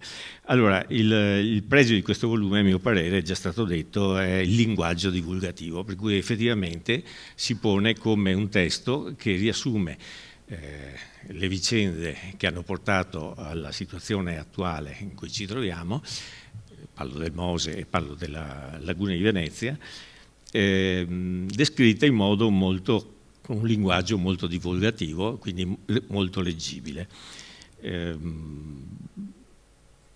Non ci sono formule, non ci sono discorsi scientificamente complicati, fuorché un piccolo capitolo, dopo dirò.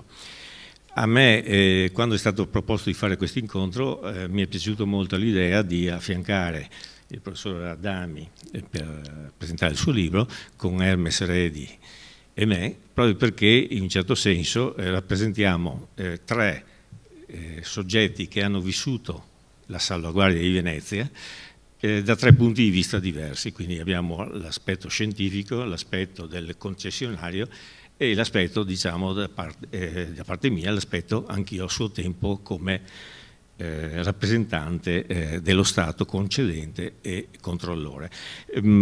Prima ringrazio anche Redi che ha ricordato l'ingegnere D'Amico, lo voglio anch'io ricordare in questo momento con molto affetto, che è stato il mio maestro. All'inizio di questa vicenda, quando è iniziata il programma, il piano di studi esteso che ha descritto prima Redi, lui era il matricola numero 1 consorzio, io ero matricola numero 2 dalla parte, diciamo, dello Stato, perché era appena stato istituito l'ufficio della salvaguardia e io ero proprio, diciamo, l'operativo, quello che organizzava tutti gli incontri e curava, diciamo, l'istruttoria di tutti i progetti che venivano presentati e che dovevano essere portati all'esame del Comitato Tecnico di Magistratura.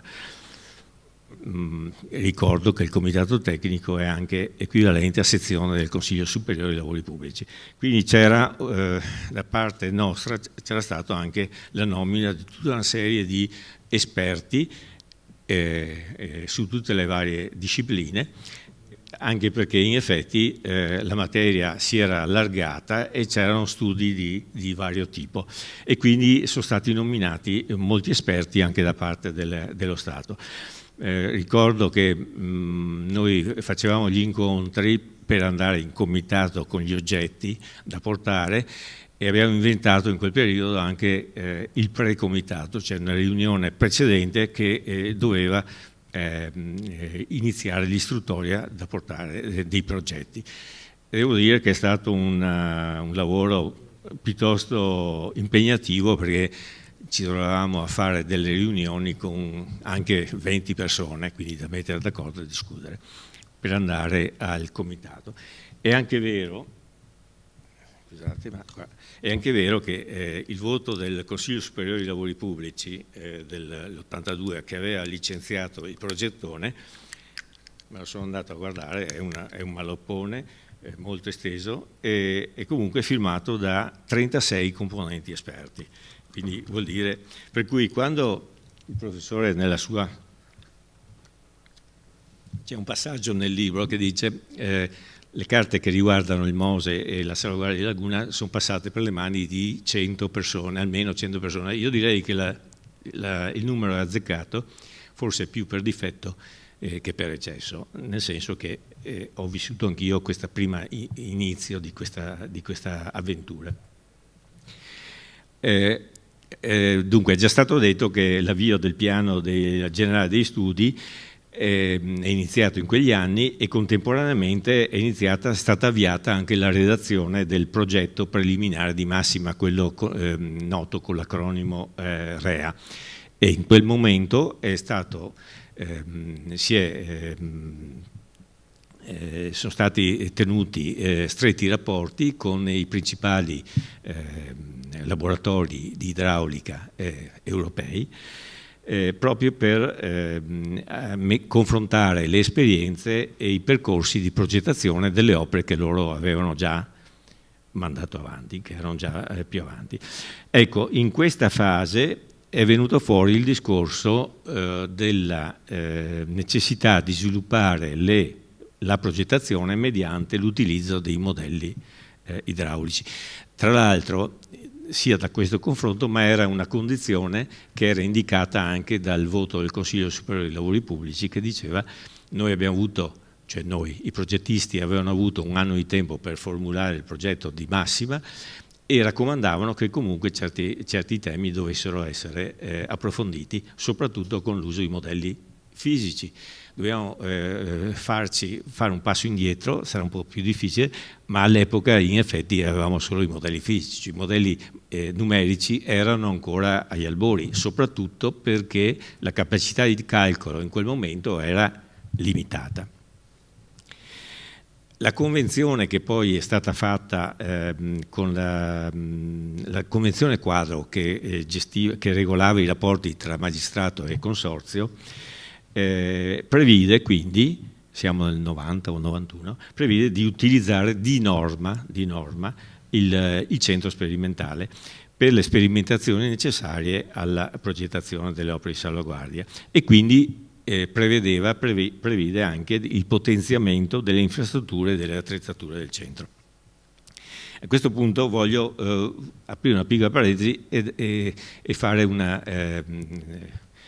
dare un biglietto di presentazione del centro. Scusate un attimo, eccolo qua. Tutto nasce, a me piace anche partire e fare un attimo di storia, perché nella mia esperienza professionale la storia, il passato è stato sempre una cosa importante, sia dal punto di vista idraulico, sia anche per le opere, diciamo, di restauro che ho realizzato anche qui a Venezia. Allora, tutto nasce, la nascita del centro è anche una questione anche fortunata in un certo senso. Allora, qui sono le vie d'acqua come si presentavano più o meno un secolo fa. Quindi parliamo di sistemazione definitiva che è stata fatta in quel di Padova tra gli anni 20 e 30 del secolo scorso, ad opera dell'ingegner Gasparini. Cioè Padova in particolare, specie negli ultimi decenni dell'Ottocento, era stata soggetta a devastanti piene e quindi esondazioni, e quindi si era posto già da tempo il problema di trovare una soluzione. La soluzione fu trovata con la creazione del canale scaricatore, che voi vedete qua, e del canale San Gregorio. Sono opere realizzate, ripeto, nel 20-30 dello scorso secolo. Questo cosa ha comportato? Torniamo alla foto che è molto più chiara. Ha comportato la realizzazione di 2 sostegni, uno sul canale San Gregorio e uno oltre il canale scaricatore. Questo praticamente è il corso del Bacchiglione. Quindi normalmente uno dei sostegni ha anche una conca di navigazione. Qui una volta transitava il Burchiello, che poi invece mi pare che la partenza oggi da molti anni sia più a valle. Allora, queste opere di sostegno trattengono l'acqua a una quota fissa, più o meno in regime naturale, in regime normale. Qui siamo a una quota di circa 12 metri sul livello del medio mare. Qui c'è un salto verso lo scaricatore, c'è un salto mediamente di circa 6 metri, tanto è vero che qua poi nel 2000 circa è stato sfruttato il salto con una piccola centralina che opera qua in destra. Quindi qui abbiamo una quota di circa più 6 metri sul livello mare. La quota del terreno che sta dove giace il centro è a circa più 9. Quindi è venuto spontanea utilizzare questa situazione, e difatti il Ministero dei Lavori Pubblici negli anni 50 premetto una cosa, che quando sono stati fatti i sostegni è stato espropriato una parte di terreno a lato, proprio per permettere la deviazione del fiume durante la costruzione e poi la messa in esercizio dei sostegni. Quindi questa area accanto era stata espropriata, quindi era diventata terreno demaniale. Quindi il Ministero dei Lavori Pubblici negli anni 50 decise di progettare e realizzare il progettato scaricatore di Piena dell'Adige, la famosa galleria Mori Torbole, che è una galleria che voi vedete quando scendete in autostrada tra Rovereto Nord e Rovereto Sud, sulla destra vedete l'imboccatura, è quella galleria tra l'altro che nel 66 ha salvato Verona. Quindi è stato richiesto di fare un modello della galleria e questo, quindi è stata presa l'occasione di questa situazione per, allora, in questa posizione creare una piccola opera idraulica di presa, di derivazione. Furono messe 2 condotte a cavaliere dell'argine, una piccola vasca di raccolta, 2 canalette presidiate a paratoie che servivano per distribuire ma anche per regolare e anche come misura, e tramite una piccola pompa a vuoto veniva innescato il sifone, che quindi da più 12 a più 9 era automatico, e quindi si potevano derivare 1500 litri al secondo senza ulteriore bisogno di forza motrice. Quindi questa è stata la fortuna, tra virgolette, del centro. La convenzione per utilizzare queste opere era regolata da una convenzione tra il Genio Civile di Padova e l'Università di Padova. Poco dopo, sempre negli anni 60, venne fuori. Tra l'altro, se voi vedete, questa è una foto storica a cui tengo molto, questo che indico è il corso dell'Adige, questa specie di doppia curva. In questa posizione l'autostrada attraversa con un ponte e sulla destra voi vedete l'imbocco. Questa linea dritta corrisponde alla galleria riportata in scala. Non ho i dati, credo che fosse scala 1/200 o giù di là, non ho i dati, e credo che fosse il professor Ghetti Augusto che aveva seguito anche questo modello. Era importante verificare come si comportava l'acqua all'interno della galleria, perché non doveva andare in pressione, doveva essere un moto a pelo libero. È una galleria, mi pare, di 11 metri di diametro, io l'ho percorso anni fa in auto, anche è molto interessante, e doveva servire a sapere le velocità in cui che si trovavano all'interno della galleria, e quindi per dimensionare tutte la galleria stessa e quindi le opere, diciamo, di tenuta. Tra l'altro questa galleria porta 500 metri cubi al secondo. Bene, subito dopo, negli anni 60, ci fu un'altra occasione, sempre da parte dei lavori pubblici, il Ministero. Dopo il 51 a Foce del Po aveva avuto grossi problemi, quindi si decise di realizzare anche in questo caso un grosso modello della foce terminale del fiume Po. Qui vedete le anse delle ultime all'altezza della foce del Po. Questo era un modello distorto, mi pare, e incominciò a occupare un'area vastissima che non era disponibile in nessun altro posto. Anche qui fu realizzato con il Genio Civile di Padova e l'Università di Padova con una convenzione. Andiamo velocemente avanti. Nel 66 avviene quello che sappiamo tutti.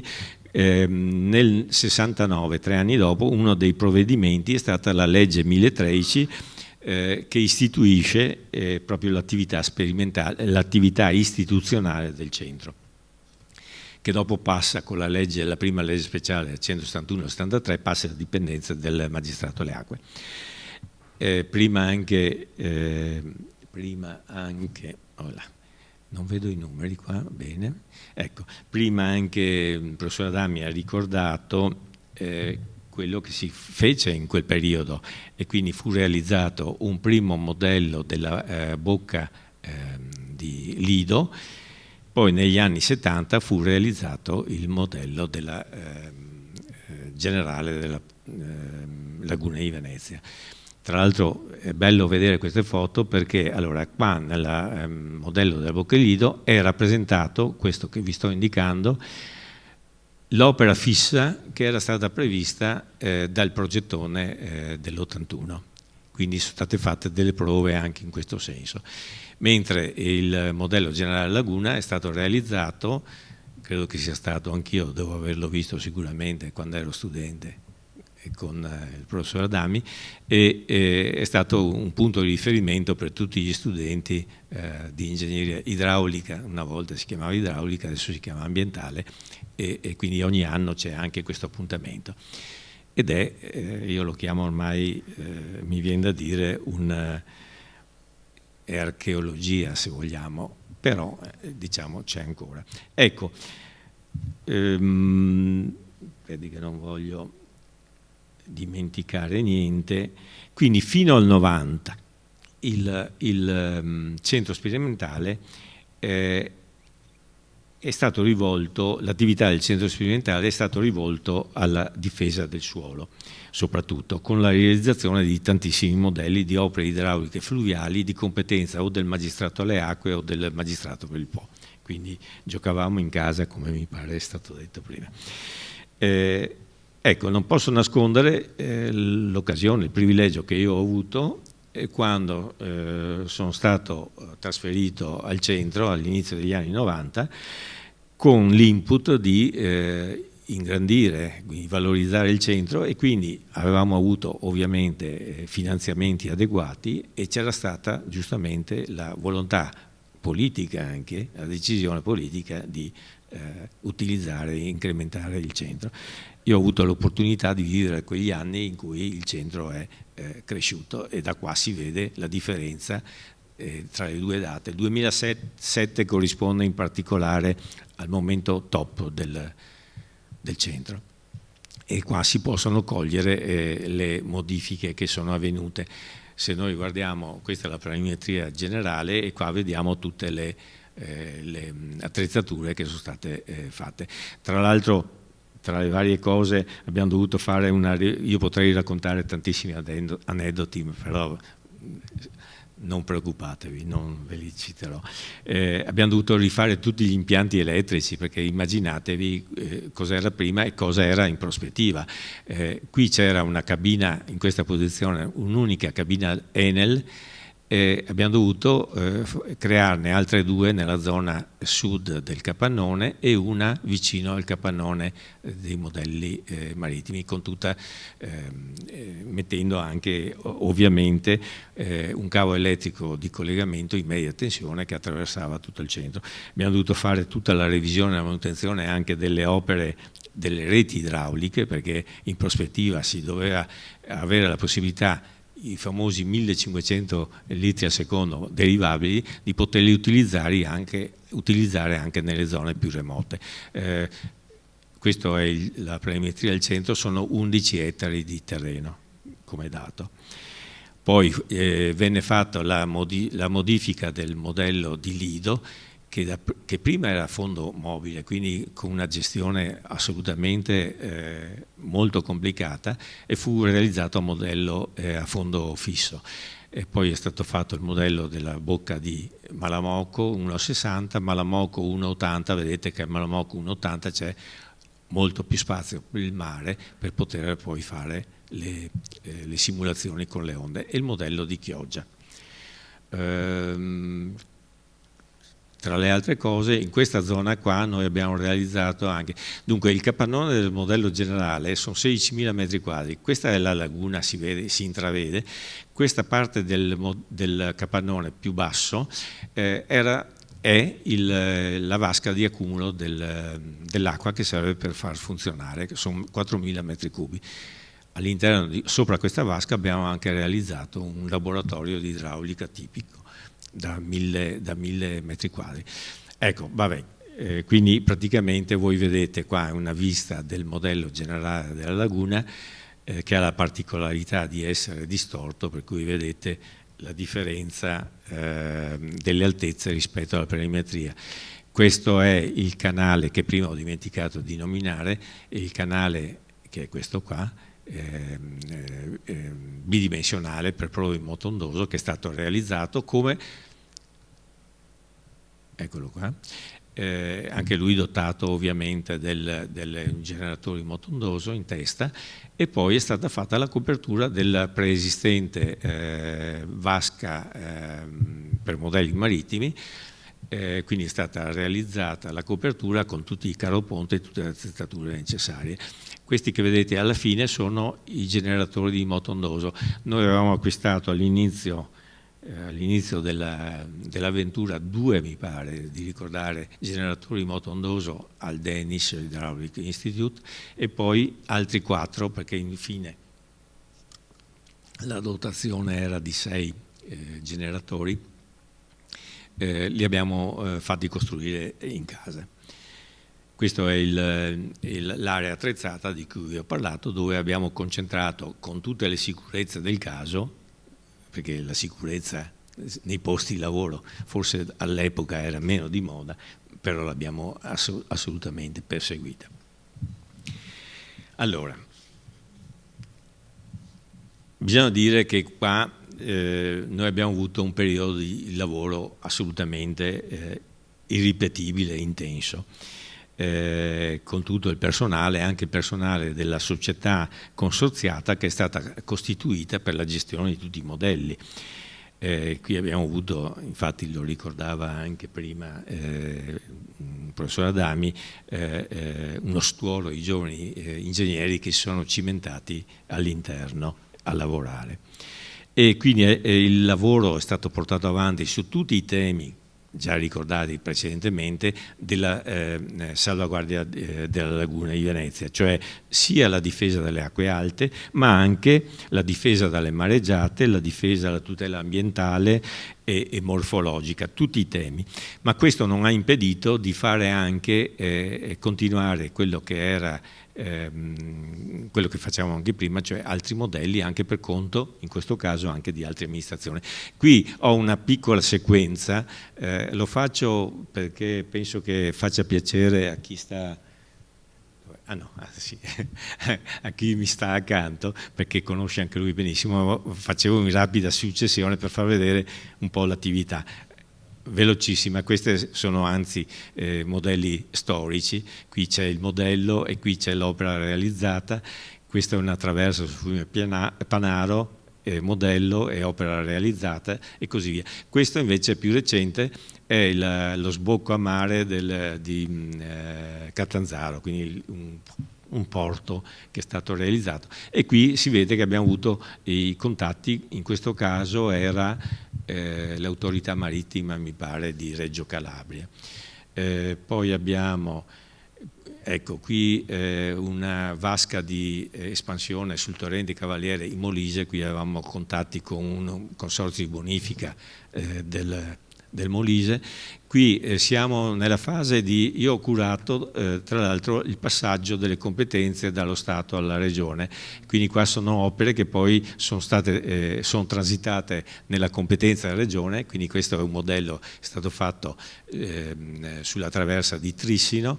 Qui invece, questa è una storia particolare, è la diga di Ravedis. Vedete dalle date, è una lunga storia, però da questa fotografia si nota per esempio una cosa importante, lo volevo far notare, cioè qui ci sono 2 scarichi di fondo in sinistra.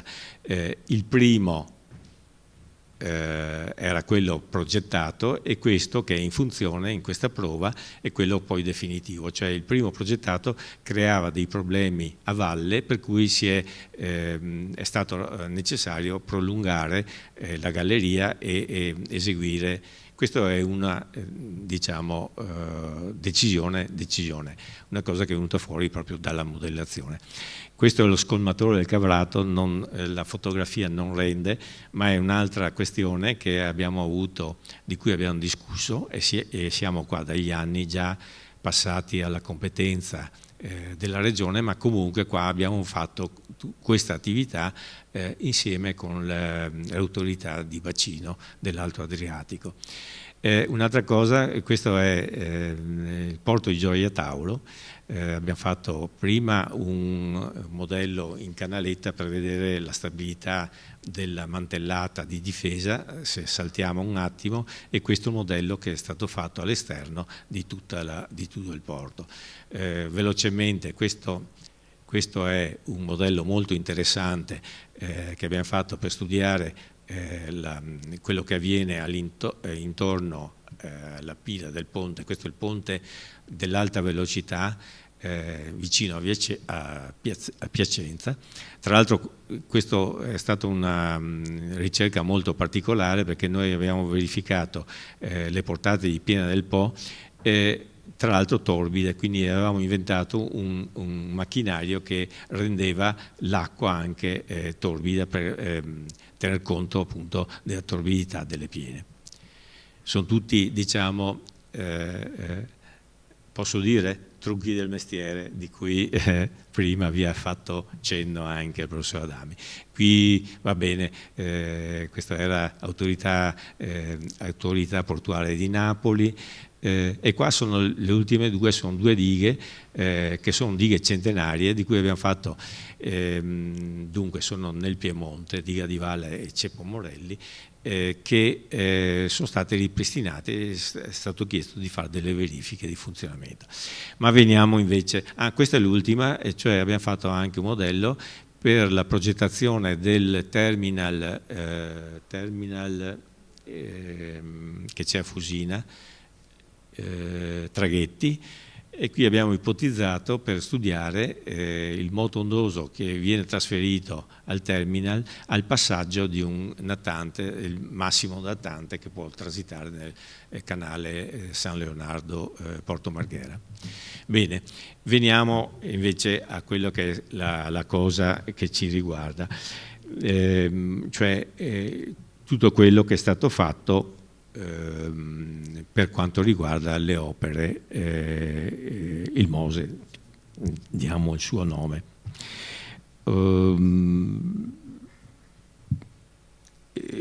Cioè, io vi ho citato molte cose, ma volevo poi alla fine focalizzare quello che è stato l'impegno maggiore che abbiamo avuto al centro, e cioè la verifica del funzionamento delle paratoie a spinta di galleggiamento e il loro comportamento al moto ondoso.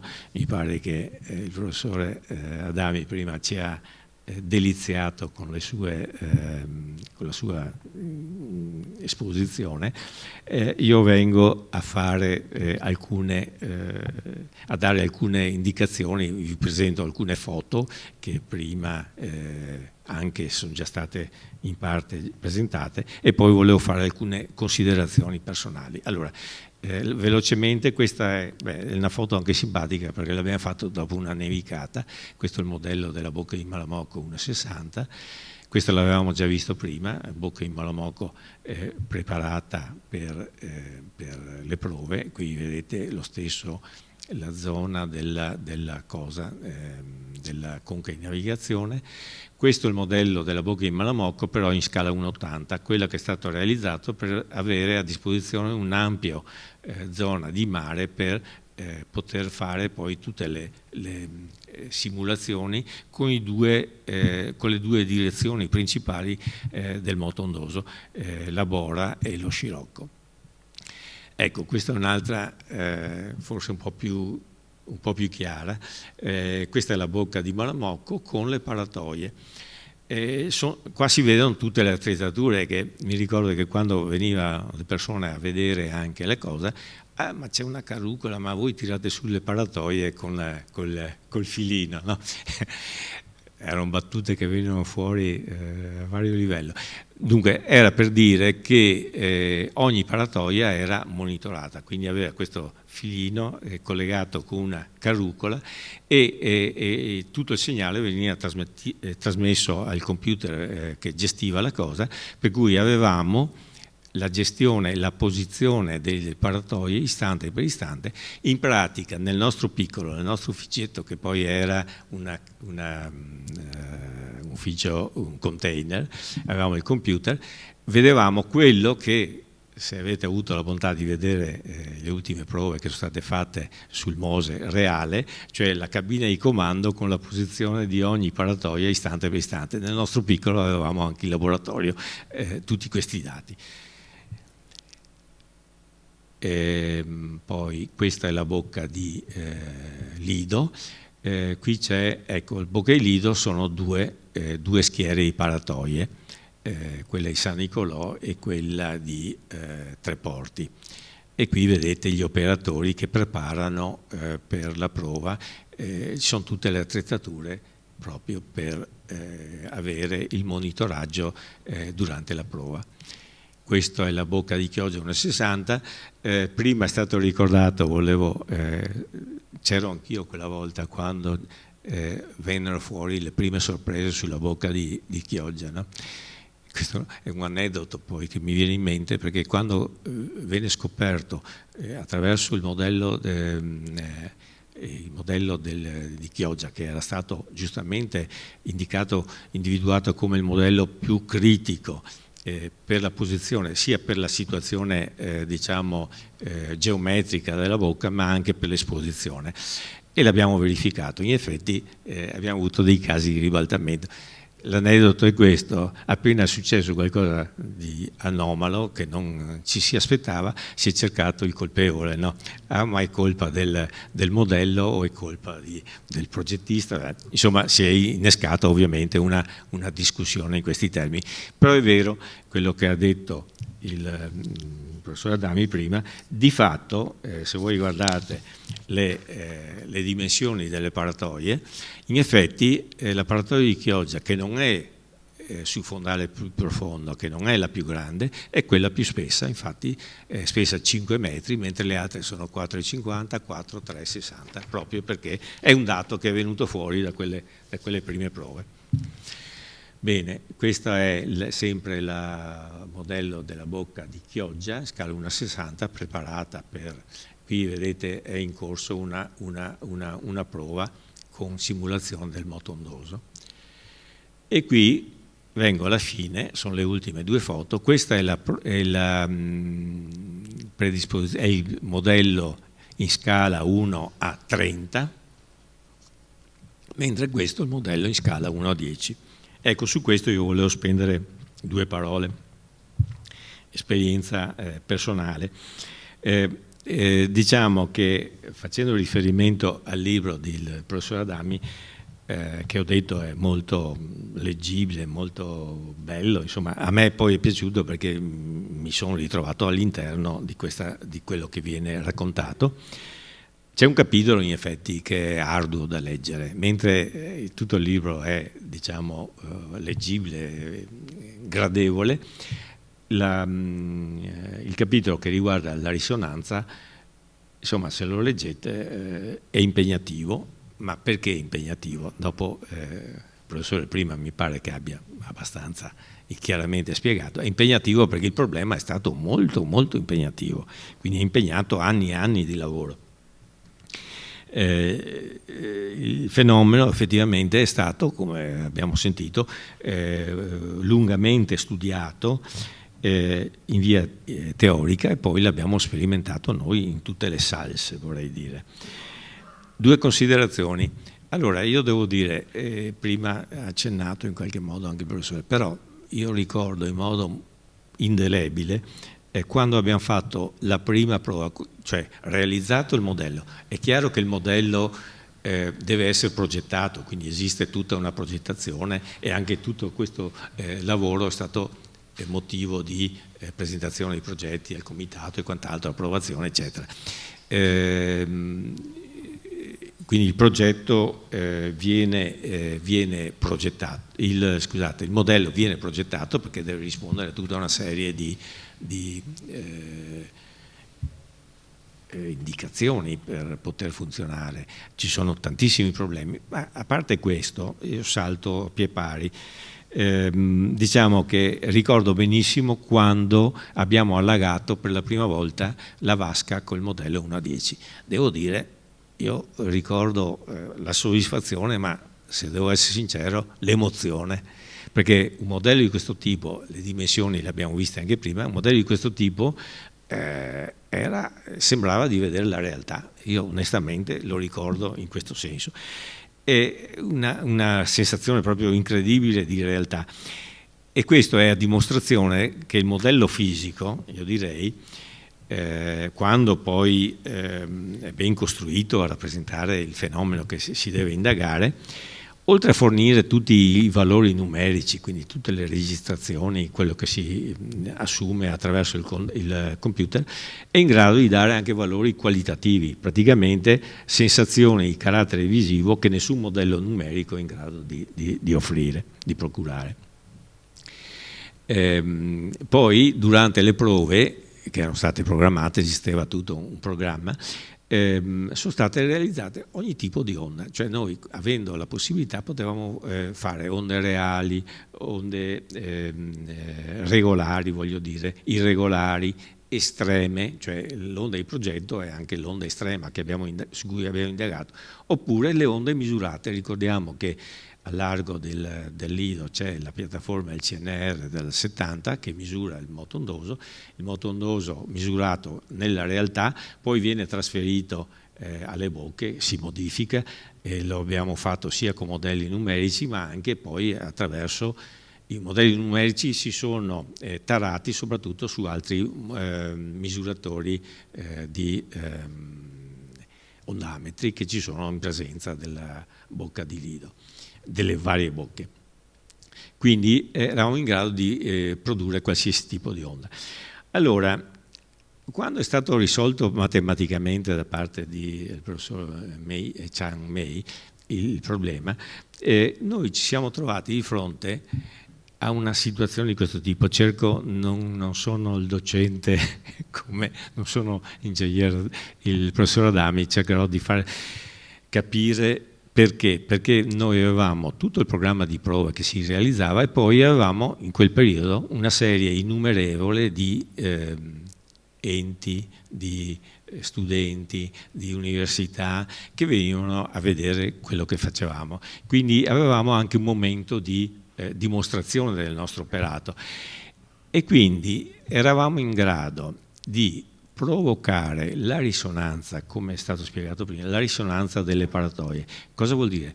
Noi facevamo un'onda regolare.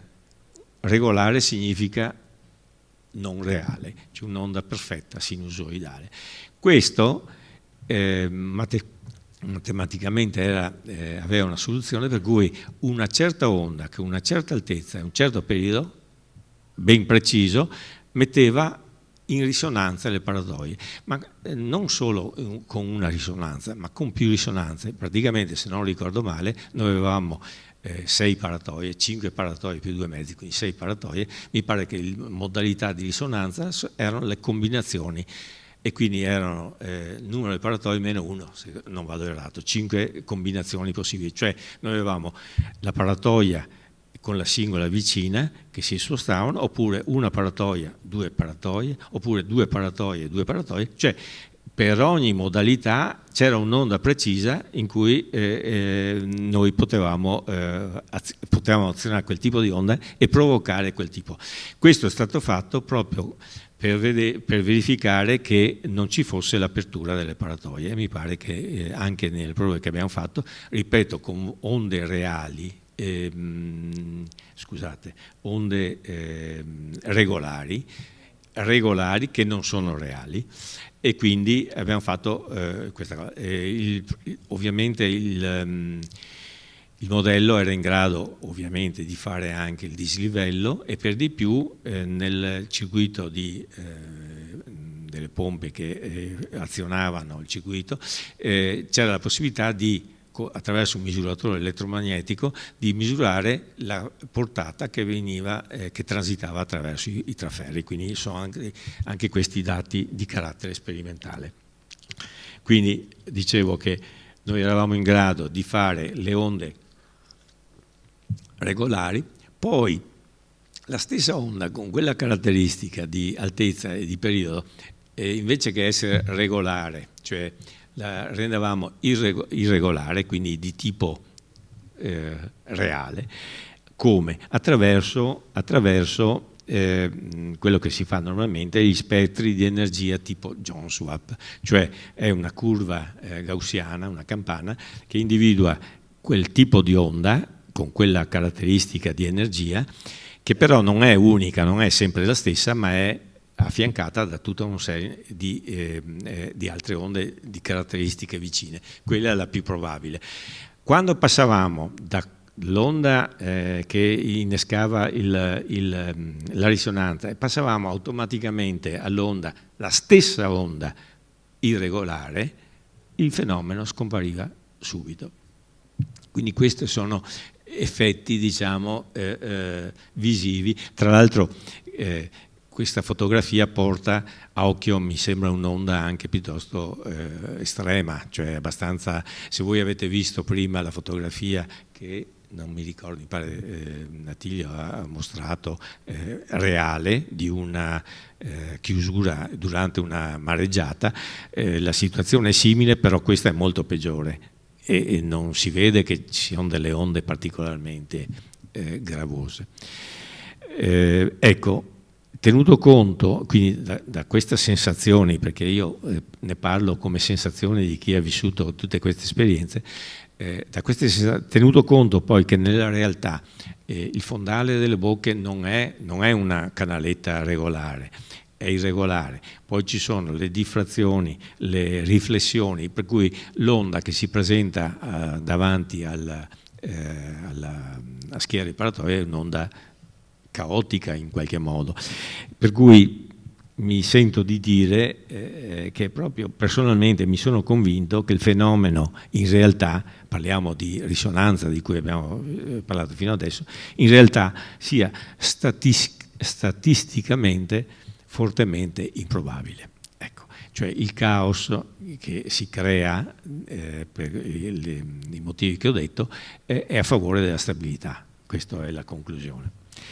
Ecco, sono a chiudere, volevo dire tutto quello che è stato il lavoro svolto al centro in tema di salvaguardia, ma abbiamo visto che la salvaguardia non era solo il MOSE, ma era tutta una serie di altre attività relative alla laguna, hanno provocato, questo sì, una risonanza all'esterno, nel senso che devo dire che una parte del mio lavoro, e non indifferente, era quello di accogliere le visite al centro, che a un certo punto sono diventate molto molto numerose. Noi abbiamo avuto visite della provenienza più disparata, istituti scolastici, va bene, ma soprattutto università italiane, forse quasi più quelle straniere per certi versi, e poi enti, amministrazioni, lo stesso associazione idrotecnica è venuta più di qualche volta, quindi abbiamo avuto tutta una serie di visite, diciamo, e non parliamo delle troupe televisive, specie questo modello qua, ovviamente, che era il Prima Donna, che hanno avuto tutte queste persone, io parlo di centinaia e centinaia di persone, hanno avuto modo di seguire e venire informati di quello, delle attività che avevamo in corso. Sicuramente il momento culminante dell'attività del centro lo vedo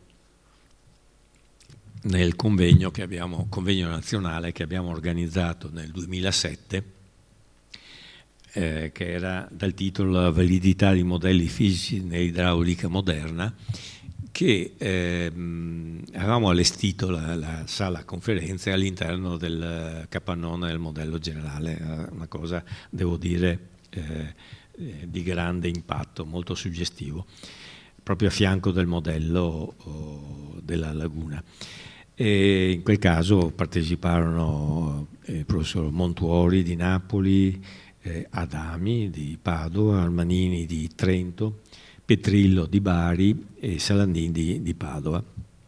E nel corso di quel convegno venne anche presentato e consegnato ai partecipanti quello che si faceva normalmente era, come magistrato alle acque, era un quaderno del magistrato alle acque numero 3, che era una monografia dedicata proprio al centro sperimentale. Credo che qualcuno di voi qua presente, che era presente anche a quel convegno, ce l'ha nella sua biblioteca.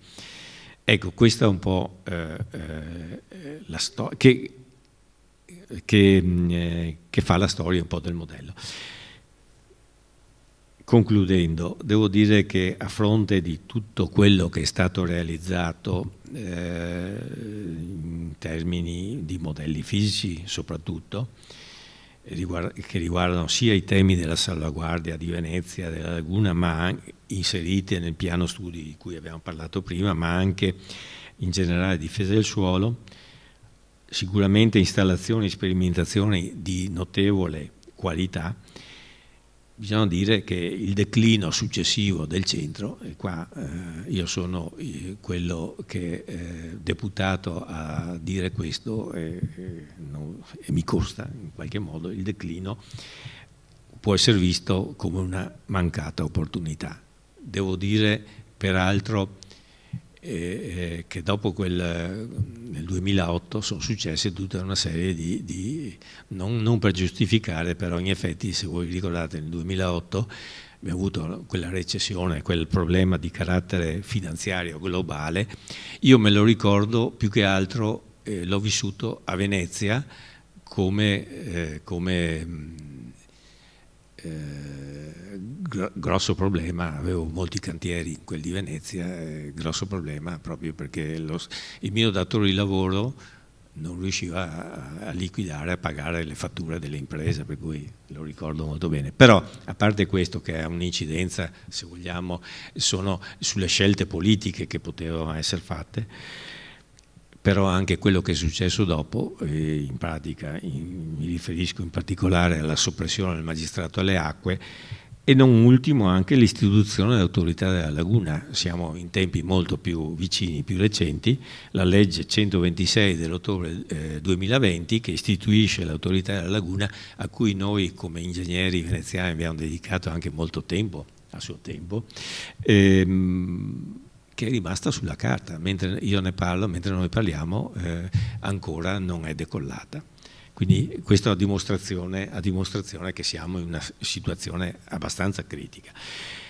Io torno per concludere il volume. È chiaro che la quantità di materiale che è stato citato costituisce un patrimonio preziosissimo per la laguna di Venezia. Tra l'altro tutto quello che è stato detto costituisce un archivio enorme in termini di modelli, di dati, di sperimentazioni, di monitoraggi. E quindi io rinnovo i complimenti a Attilio Adami, che ha voluto in questo libro riassumere lo sviluppo negli anni di tutte queste attività in modo sintetico ma approfondito, e soprattutto in modo divulgativo e comprensivo ai più. E quindi nuovamente lo ringrazio. E tutto questo materiale non può che costituire la base irrinunciabile per le sfide future di cui già si è accennato prima, e deve essere sicuramente mantenuto vivo e aggiornato, perché l'importante sarebbe questo, cioè che non vada perduto. Una chiosa finale. Prima Attilio Adami ha già anticipato in qualche modo. Io dico, sulla base della sua esperienza nel corso della sua vita di studioso di fenomeni idraulici e in particolare delle problematiche della laguna di Venezia, ha già avanzato delle idee per il futuro. In un'altra più recente pubblicazione, questa è un'anteprima, io dico potrebbe essere il motivo di un altro incontro prossimo per discutere di questi dibattuti temi. Grazie.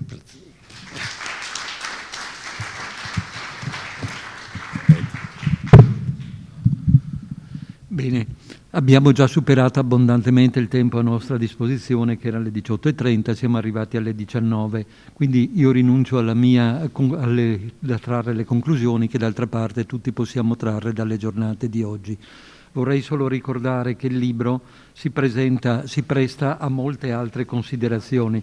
In particolare mi piace ricordare un termine un po' singolare che è riportato alla fine, quello di una postfazione, che è un termine che non avevo mai sentito, che è un po' il reciproco della prefazione. È una postfazione di Giovanni Cecconi che invito a leggere perché è estremamente interessante.